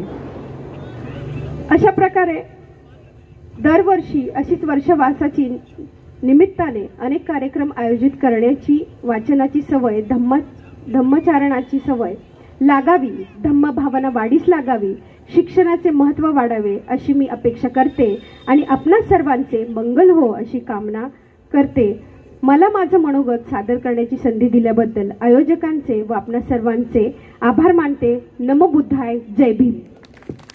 धन्यवाद ताई. ताईंनी ज्या काही गोष्टी सांगितल्या सगळ्या मनाविषयी आहेत आणि मनाविषयी म्हणतात मन जहेरी जहेरी त्याचं न्याऱ्याचं तंतर, मन जहेरी जहेरी त्याचं न्यारचं तंतर, अरे इचू साप बरा त्याचे उतारे मंतर. म्हणजे मनामध्ये प्रेम भावना वाढवा, मनामध्ये द्वेष कमी करा, त्या सगळ्या गोष्टी मनाच्या बाबतीत आहेत. आणि ताईंनी खूप सुंदर सांगितला, त्यांच्यामध्ये झालेला बदलही ताईंनी इथं सांगितला. इथं जास्त वेळ न घेता मी मंचकावर उपस्थित मोटघरे सरांना विनंती करतो की त्यांनी कार्यक्रमाला शुभेच्छा द्यायच्या आहेत. सरांना विनंती आहे की सरांनी थोडक्यात शुभेच्छा द्यायच्या आहेत. तथागत भगवान गौतम बुद्ध, बोधिसत्व परमपूज्य डॉक्टर बाबासाहेब आंबेडकर यांच्या पवित्र विचाराभिवादन, धम्मराज अशोक विचार व विकास संघ मंच संचलित धम्मदायक बुद्धविहार केशवनगर यांच्या वतीनं वर्षावास समाप्तीचा कार्यक्रम हा 5 तारखेलाच होणार होता, पण मात्र आज 11 तारखेला हा संपन्न होत आहे.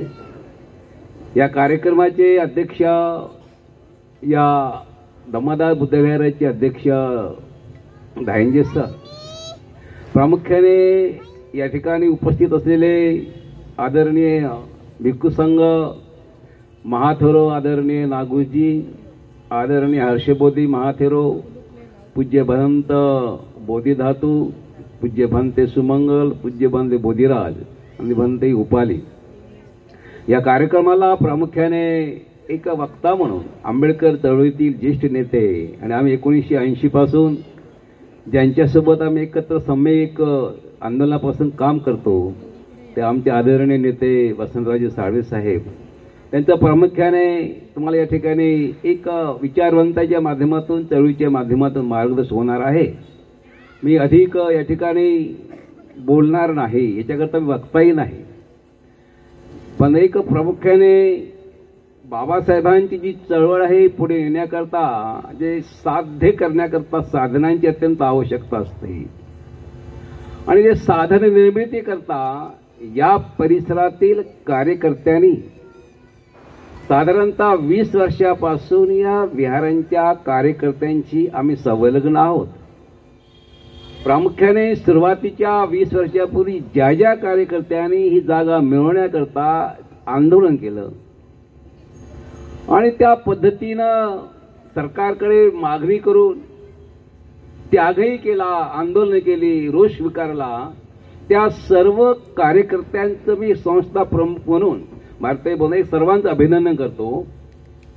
याकरता की हे सर्व काही प्रोजेक्ट निर्माण झालेला आहे, हा सहजासहजी निर्माण झालेला नाही, तर या परिसरातील प्रत्येक कार्यकर्त्यांचे योगदान आहे.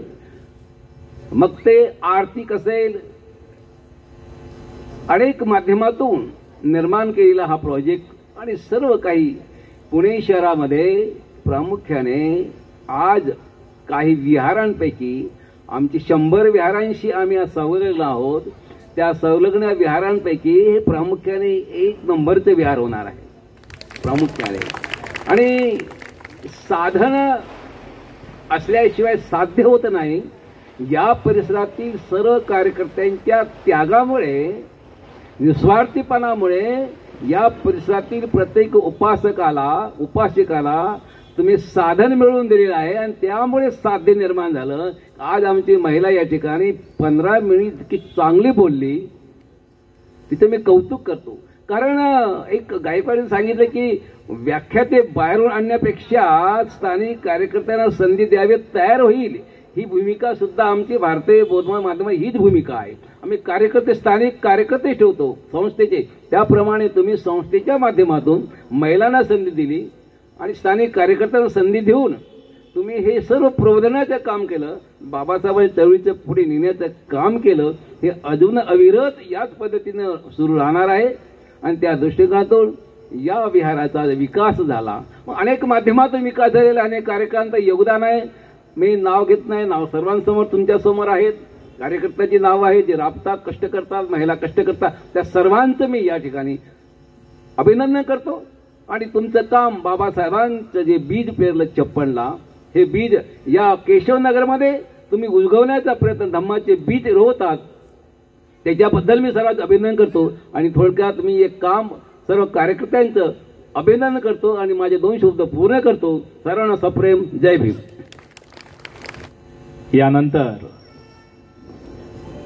आपला जो काय मुख्य कार्यक्रम आहे वर्षावास समाप्ती, आणि त्या वर्षावास समाप्तीनिमित्त आपण इथं व्याख्यानाचं आयोजन केलेलं आहे.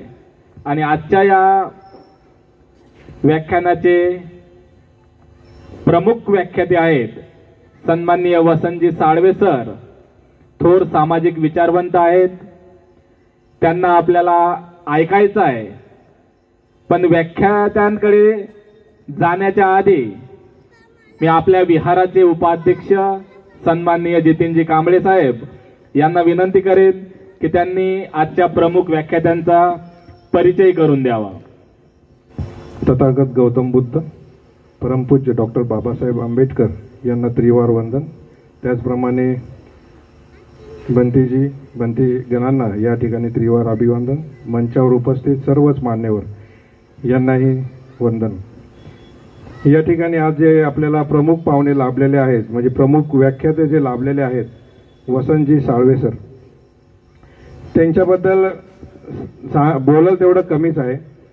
मी एके दिवशी अचानक आमचे जे साडू आहेत दापोडीला मला त्यांनी निमंत्रण केलं. त्यावेळेस माता रमाई यांची जयंतीचा कार्यक्रम होता.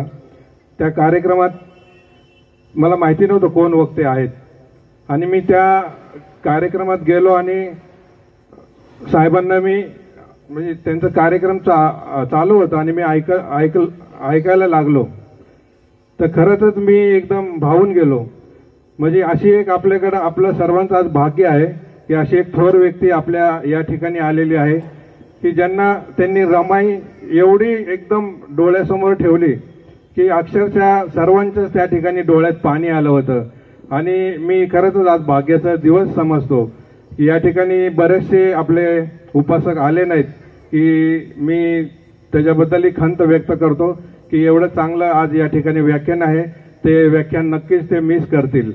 मी जे आपले व्याख्याते आहेत थोडक्यात त्यांचा मी परिचय या ठिकाणी करून देतो. त्यांचा जन्म 20 एप्रिल 1955 रोजी पुण्यात झाला. त्यांनी आजपर्यंत भारिप बहुजन महासंघाचे काम केले. तसंच सहाय्यक समाज सुधारक असे बऱ्याच ठिकाणी त्यांनी समाजाच्या हिताचे कामे केलेले आहेत. भारतीय बौद्ध महासभेमध्येही ते काम करतात. वंचित बहुजन आघाडीचे त्यांनी चांगले असे काम केलेले आहेत.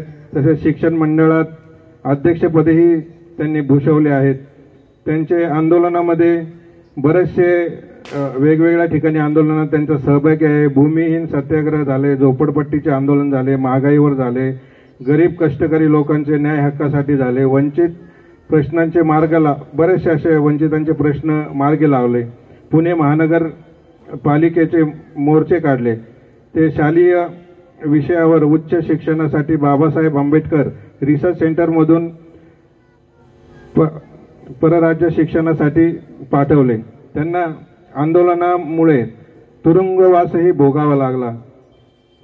त्यांच्या 5 दशकात कालावधीत बहुजनांच्या चळवळीसाठी घालवली त्यांनी.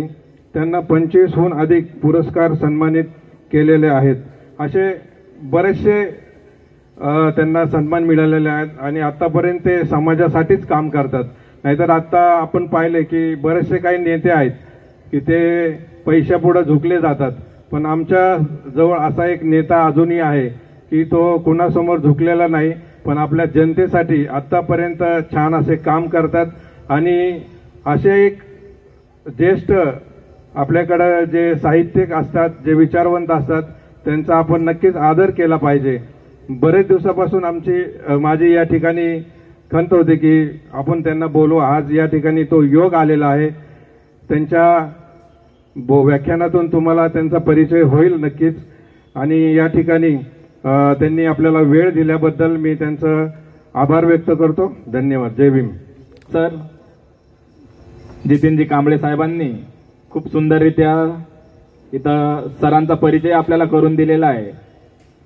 एकनिष्ठता काय असते किंवा समाजासाठी माणसाने कसं जगायचं असते, पदासाठी आणि पैशासाठी कधीही लाचार न होता फक्त आणि फक्त समाज आणि आंबेडकरी घराणं किंवा आंबेडकरांनी निर्माण केलेला पक्ष, या पक्षासाठी संपूर्ण जीवन त्यांनी अर्पण केलेलं आहे.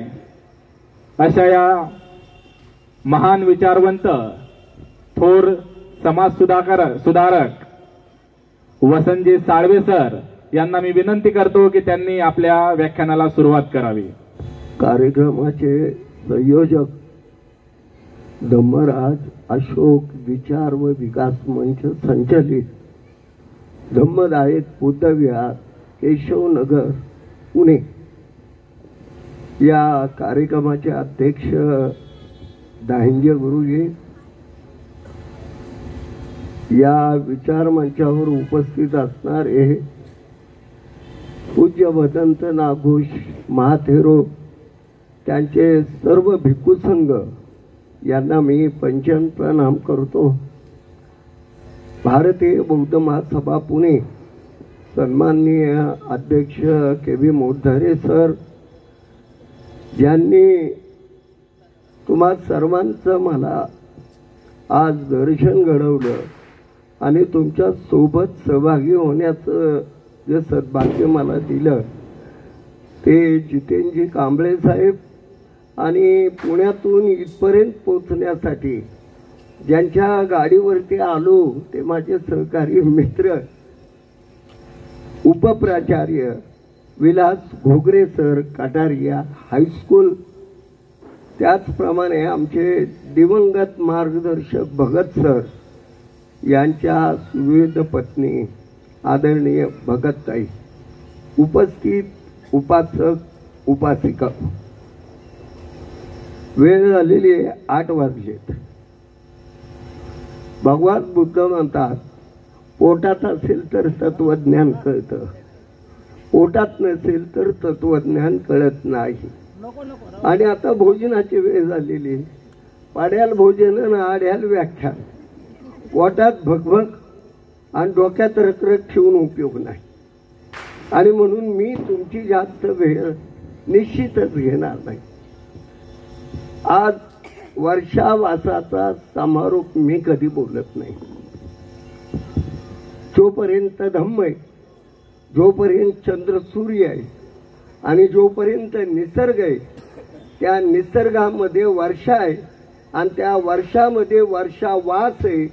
आज महाथेरो भदंत नागोशजी यांच्या उपस्थितीमध्ये त्यांचा भिक्खू संघ उपस्थित असताना गेल्या 3 महिन्याच्या आषाढी पौर्णिमेपासून आश्विन पौर्णिमेपर्यंत जे उपासक उपासिका धम्मदेसनेमध्ये वर्षावासात सहभागी झालेले होते, काही व्याख्याते होते, काही श्रोते होते, तुम्हाला या वर्षा कालावासामध्ये जे धम्म संस्कार, जी धम्मदेशना, जी विचारधारा प्रदान केली ते आज अंगीकृत करून या सर्वांच्या उपस्थितीमध्ये, म्हणजे भारतीय बौद्ध महासभेचे अध्यक्ष के.व्ही. मोटधारे साहेब, सन्माननीय दाहिंजे साहेब आणि भिक्खू संघ यांच्या उपस्थितीमध्ये आज तुम्हाला निरोप समारंभ, जे श्रवण केलेलं आहे, जे ऐकलेलं आहे, आता याला कृतिशील आकार देण्याचं काम तुम्हाला मला करायचं आहे. आणि ती कृतिशीलता करायची असेल तर सद्धम्माच्या विचाराच्या आधारावरती आपल्याला ही विचारधारा अंगीकृत करून वाटचाल करावा लागेल. वर्षावासामध्ये असताना स्वतः भगवान बुद्ध वर्षावासामध्ये सहभागी झालेले होते आणि एक वर्षावास चालू असताना भिक्खूंना निरोप समारंभ देण्याची वेळ आली आणि मग भगवान बुद्धाने सर्वांची क्षमकुशलता विचारून 3 महिन्यामध्ये विचार काय असतो, वर्षावास म्हणजे काल काय केलं, आज काय करणार आहोत आणि आज जे स्वीकारलं ते उद्या आपण काय देणार आहोत. हा जो त्रिवेणी विचारधारा आहे त्याच्यामध्ये भगवान बुद्धाने भिक्खू संघ जो सहभागी झालेला होता त्यांच्याशी संवाद साधला आणि त्याच्यामध्ये अत्यंत तरुण असे एक भंतेजी होते, त्याचं नाव यश. भगवान बुद्ध आणि यश याचा संवाद अप्रतिम आहे. भगवंताने त्या तरुण भंतेला विचारलं, भंते आपण कुठं जाणार आहात. आपण वर्षावासामध्ये सहभागी झालेला होता. गेली 3 महिन्यामध्ये अनेक महातेरोंचं प्रवचन, धम्मदेशना याच्यावरती विचार झाला. आता तुम्ही प्रशिक्षित झालेला आहात. अनुभवाची शिदोरी घेऊन जो धम्म आचरणाचे संस्कार तुमच्यावरती झालेला आहे तो सद्धम्माचा विचार लोकांमध्ये नेत असताना आपण कोणत्या दिशेला जात आहात. तेव्हा अत्यंत नम्रपणे तथागताला यश भंतेंनी उत्तर दिलं की तथागत, मी मलया देशात जाणार आहे. भगवंतांनी त्याला सांगितलं, अरे यश, तू मलया देशात जातोयस पण तिथले लोक अत्यंत क्रूर आहेत, ते तुला धम्मप्रचार करू देणार नाही. यशने सांगितलं, तथागत, म्हणून तर मला त्या ठिकाणी जायचंय. भगवान बुद्ध पुन्हा म्हटले, यश, त्या ठिकाणी गेल्यानंतर ते तुला अपमान करतील. तर यश म्हटला, तथागत, मला आनंदच वाटेल की लोक किती चांगले अपमान करतायत पण मारत नाहीत. पुन्हा तथागत म्हटले, अरे यश, कदाचित ते तुला मारतीलही. तेव्हा यशाने पुन्हा नम्रपणे उत्तर दिलं तथागताला, तथागत, मी त्यांना धन्यवाद देईल की लोक किती चांगले आहेत, मारतायत पण मृत्यू देत नाही. पण भगवंताने पुन्हा सांगितलं, कदाचित ते तुला मारूनही टाकतील. तर यश त्या ठिकाणी अत्यंत नम्रतेने बोला, तथागत, त्यांना मी धन्यवाद देईल की माझ्या निर्वाणाचा मार्ग ते मोकळा करतायत. ही जी सद्धम्माच्या विचाराची प्रेरणी आहे की येईल त्या प्राप्त परिस्थितीला सामोरं जाऊन धर्माचा आचार विचार आपण संस्कारित केला पाहिजे. अन्यथा आपण आचाराची पूजा करून विचारांचा सर्रास मुर्दा पाडतो, मुर्दा. आणि म्हणून धम्मदेशना वर्षावास हा कृती कार्यक्रम आहे.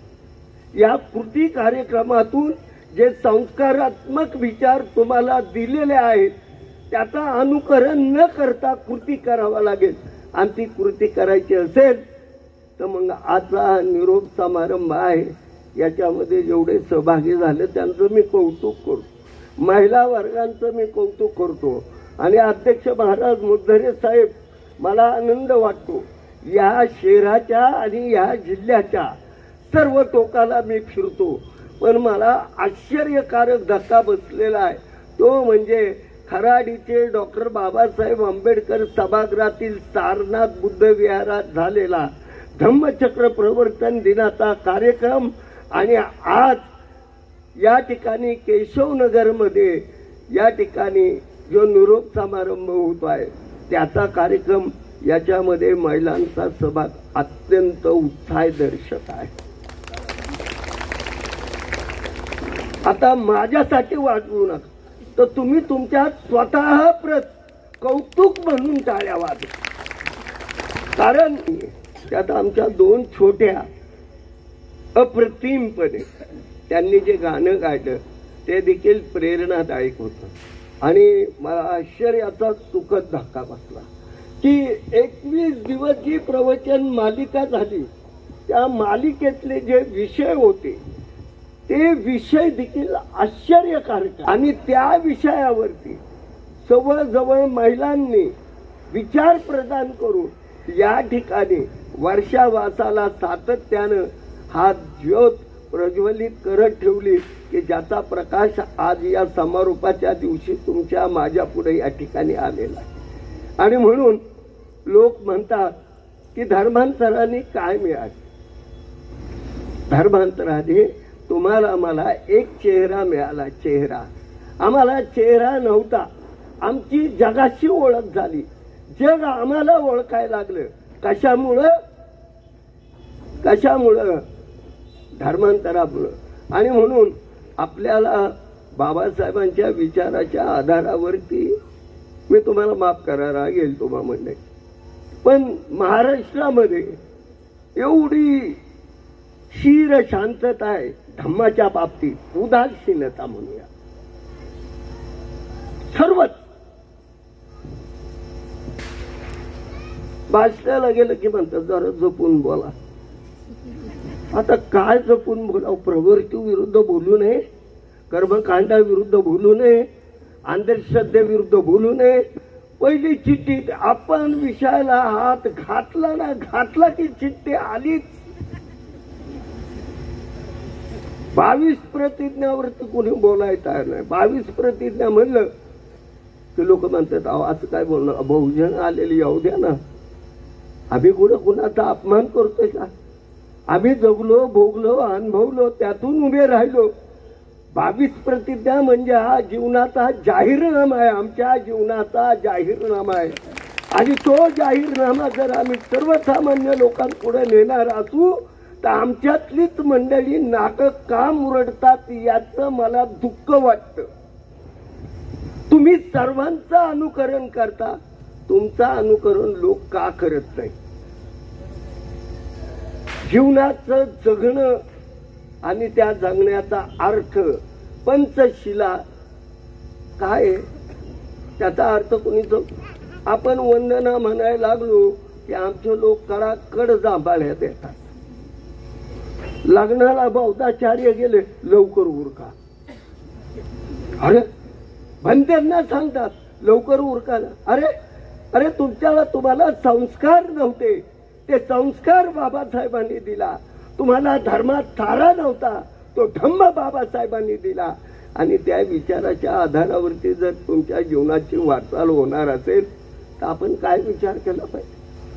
आपण कधी विचार केलात का? मी भंतेजी तुम्हाला सांगतो, खरं तर 2006ला किती वर्ष होणार होते धर्मांतराला?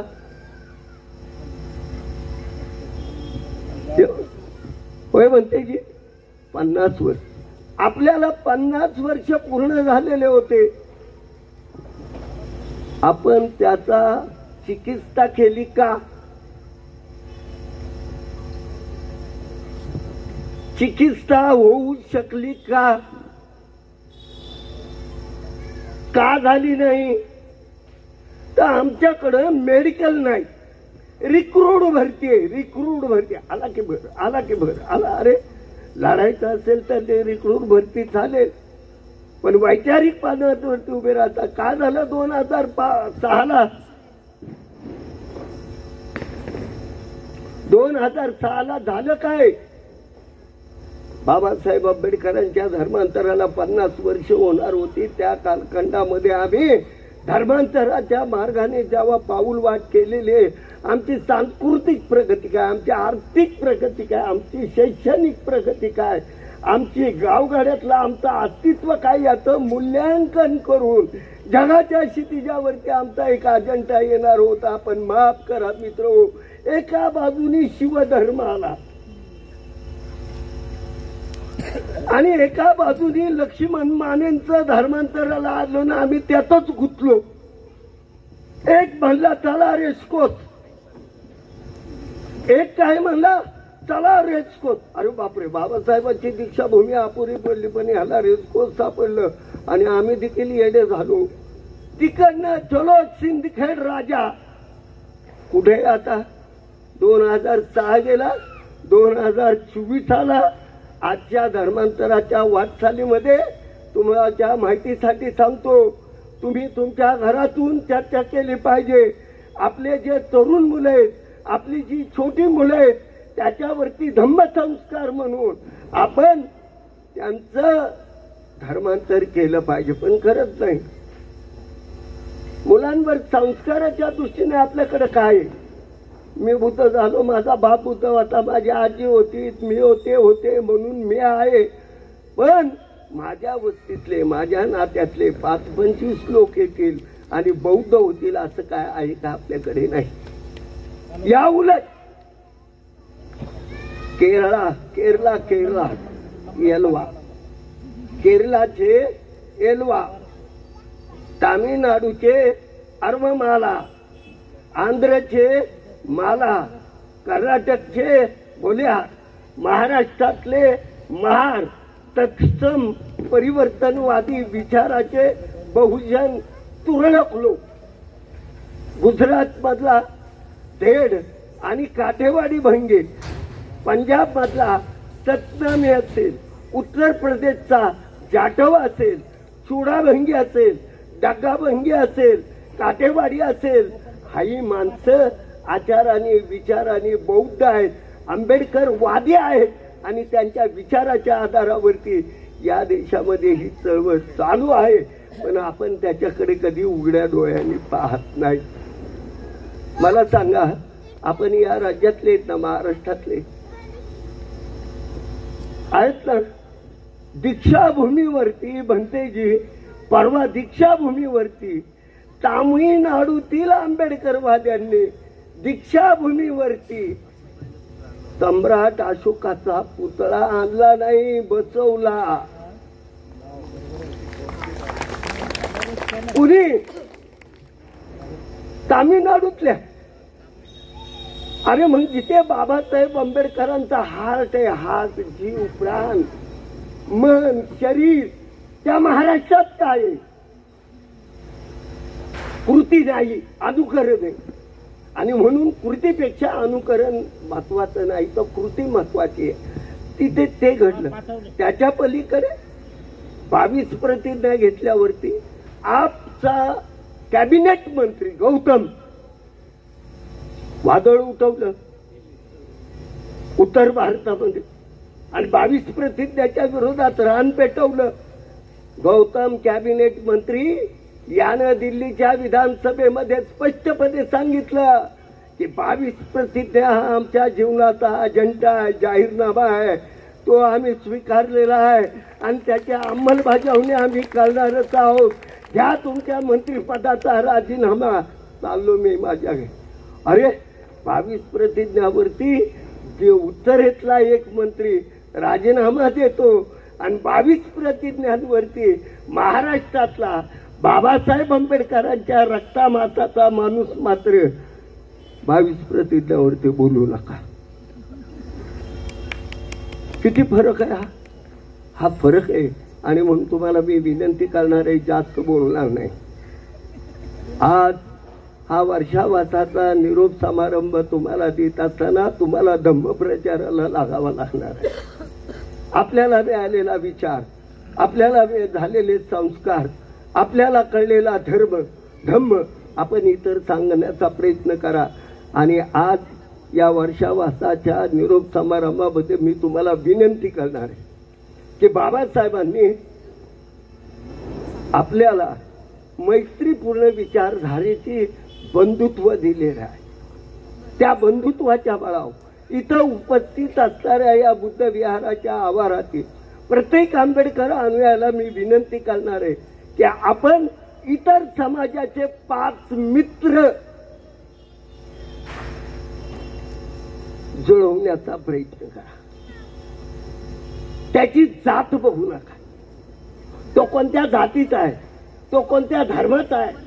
पण मी एक सांगतो तुम्हाला, तुम्ही त्याच्या सुखादुःखाची, त्याच्या कुटुंबातल्या हिताचं संरक्षण जर केलं तर मैत्रीपूर्ण भावनेनं ते कुटुंब देखील आपल्या बरोबर येईल.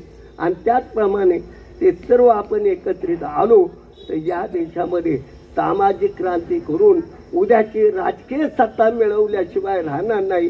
पण ती मानसिकता आपल्या मनामध्ये येत नाही. आता आणायचे असेल तर आपल्या सर्वांना व्यापकतेने पाहावं लागेल. मी नेहमी म्हणतो की आंबेडकरी चळवळ ही नातं लावून आणि नातं टिकवून मोठी प्रगती केलेला समाज आहे. आज नातं आहे का आमच्यामध्ये? प्रत्येकाने स्वतःला तपासा. बाबासाहेब काय म्हटले, खेडी सोडा शहरात या. आपल्याला माहिती आहे खेडी सोडून आपण शहरात आलो. या राज्यातला कोणताही जिल्हा असून त्या जिल्ह्यातलं शहर असो, तिथं आमची प्रगती मोठी आहे. मुंबई लोकांना जगाची राजधानी आहे. मुंबई राजकारणाचं केंद्रबिंदू आहे, पण ती मुंबई आमच्या वस्त्याची वस्ती आहेत. बाबासाहेबांनी सांगितलं, खेडीत सोडा आणि शहरात या. एक माणूस मुंबईला गेला, एक तो तिथं स्थिर झाला. त्याने स्थिर झाल्याबरोबर त्याने आणखी 2 लोक बोलवले. ते 2 मिळून 3 स्थिर झाले. त्या तिघांनी आणखी बोलवली. आज मुंबईमध्ये आमच्या वस्त्या जिल्ह्यांच्या आहेत, तालुक्यांच्या आहेत. वरळी म्हणलं की सांगली, सातारा, कराड, कोल्हापूरची अंक लागते. माटुंगा लेबर कॅम्प म्हटलं की नगर, नाशिकच्या लोकांची सगळी त्या ठिकाणी दिसते. टागोर नगर, कन्नमवार नगर, विद्याविहार, धुळे, जळगाव, भुसावळ, मालेगाव दिसेल तुम्हाला.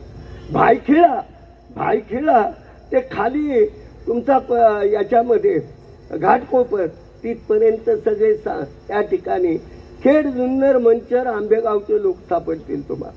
लाल डोंगरला गेलात, लाल डोंगर ते भिवंडी, महात्मा फुले नगर, अख्खा बीड जिल्हा त्या ठिकाणी पाटोदा सापडेल, केस सापडेल, त्या ठिकाणी चौसाळा सापडेल. बीड जिल्ह्यातले लोक सापडेल. आणि तिथून तुम्ही खाली आलात कुठे? भांडूप, मुलुंड कॅम्पच्या तिथे हनुमान टेकडी.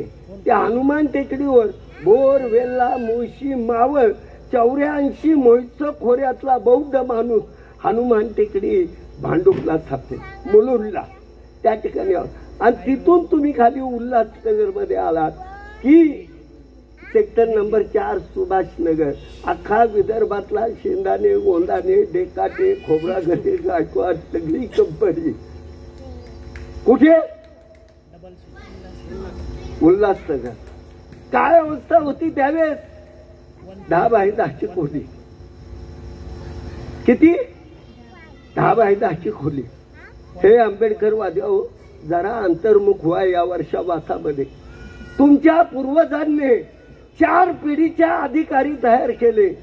त्यावेळेस सर्वसामान्य माणसाची उडी होती. माझी आत्या आहे मुंबईला, माझा काका आहे मुंबईला, माझा मामा आहे मुंबईला, माझा मावळा आहे मुंबईला, माझी मामी आहे मुंबईला, माझा अमका आहे, माझा फलाना आहे. त्याच्याकडे जात होते, त्याच्याकडे राहत होते. मग 10 बाय 10ची खोली. तो बीपीटी मध्ये कामाला, मिल कामगार कामाला, रेल्वे मध्ये कामाला, म्युन्सिपाल्टी मध्ये कामाला. 10 बाय 10ची खोली. हिवाळ्यामध्ये आणि उन्हाळ्यामध्ये रस्त्यावरती झोपायचं. पावसाळा आला की दाराच्या आडोशाला राहायचं किंवा रेल्वे स्टेशन वरती जाऊन झोपायचं. त्या ठिकाणी काय परिस्थिती होती? भावाचा पोरगा तिथे, चुलत भाऊ तिथे, बहिणीचा पोरगा तिथे, मावळीचा पोरगा तिथे, मामाचा पोरगा पोरगी तिथे. एक कमावणार, 10 बसून खाणार, हा कामालाही जाणार, शाळाही शिकणार. 10 बाय 10ची खोली.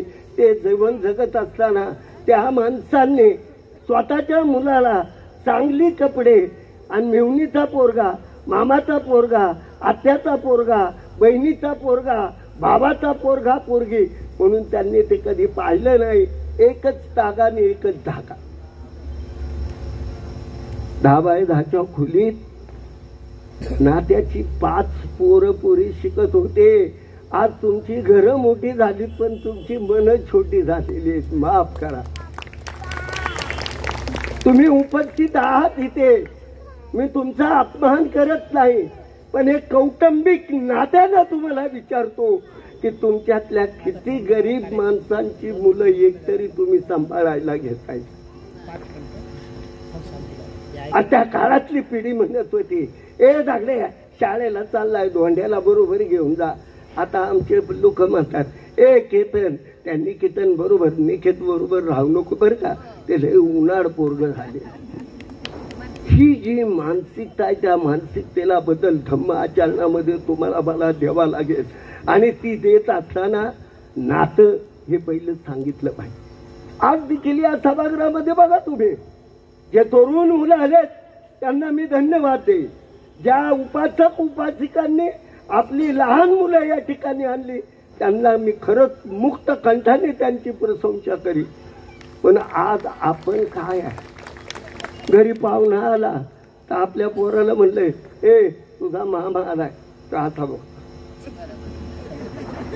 तो असा बघत मी नाही. तो जय भीमचा कर्ण लांबच राहिले, पण तो जवळ फिरकत नाही. आता नाती सांगावा लागतील, नाती जोडावा लागतील, म्हणजे खऱ्या अर्थानं या वर्षावासामध्ये आपण काहीतरी घेऊन जात आहोत. आपल्या शेजाऱ्यावरती देखील प्रीती करा. येशू ख्रिस्त म्हणतो प्रीती करा, आणि भगवान बुद्ध म्हणतो मैत्री करा. प्रीती आश्रिता आहे, आश्रिता. तो गरीब आहे, त्याला दिलं पाहिजे. भगवान बुद्ध गरीब मानत नाही, करुणा आहे. ते करुणेने त्याला दिलं पाहिजे, हा त्याचा हक्क आहे. करुणेच्या आधारावरती मैत्रीच्या भावनेने आपण जो गरीब कष्टकरी आपल्यापासून लांब आहे, आपल्या पोराला शिकवत असताना इतर पोरांना देखील शिकवण्याचं काम आपल्याला करावं लागेल. आणि आता मोठधरे सर म्हटल्याप्रमाणे बुद्ध विहार ही धम्माच्या विचाराची, विकासाची आणि संस्काराची केंद्र झालीच पाहिजेत. पण ही बुद्ध विहार आणि तिच्या या परिसरात असणारी जागा, इथले या ठिकाणी संस्कार केंद्राबरोबर कॉम्प्युटर केंद्र झालं पाहिजे. निवासी विद्यार्थी निवासी आहेत, अभ्यासिका झाली पाहिजे, ग्रंथालय झालं पाहिजे. पण हे व्हायचं असेल, हे करायचं असेल तर आपल्याकडे दानपारमिता असली पाहिजे. तुमच्याकडे ती आहे, याबद्दल मी तुमचं कौतुक करतो. एवढं मोठं विहार तुम्ही उभं केलेलं आहे, एवढं मोठं भीमांगण आहे. ज्या भीमांगणात तुम्ही बसलेला आहात ते भीमांगण आणखी आपण मोठं कराल ही अपेक्षा व्यक्त करून आपल्यावरती मी टीका टिप्पणी करणार नाही. जेवढं जमलं तेवढे धम्माचे आचार विचार संस्कार करू. आज तुम्ही आंबेडकरी विचाराशी नातं जुळवून आहात, याबद्दल मी तुम्हाला धन्यवाद देतो. तुम्हाला मंगल कामना, दीर्घ आयुष्य लाभो, आरोग्यकारक दिवस जाऊ ही तथागताचरणी प्रार्थना करून तुम्हा सर्वांना मी महाथेरो नागोशवंतेजी आणि त्यांचा भिक्खू संघ यांच्या समक्ष तुम्हा सर्वांना मंगल कामना व्यक्त करून या ठिकाणी थांबतो. जय भीम. आपण मला ऐकून घेतलं याबद्दल मी धन्यवाद देतो. एखादं तुमच्या मनाला लागलं असेल तर ते बाजूला काढा, चांगलं असेल ते घेऊन जा आणि वाईट असेल ते इथंच सोडून द्या, एवढीच अपेक्षा व्यक्त करतो. जय भीम.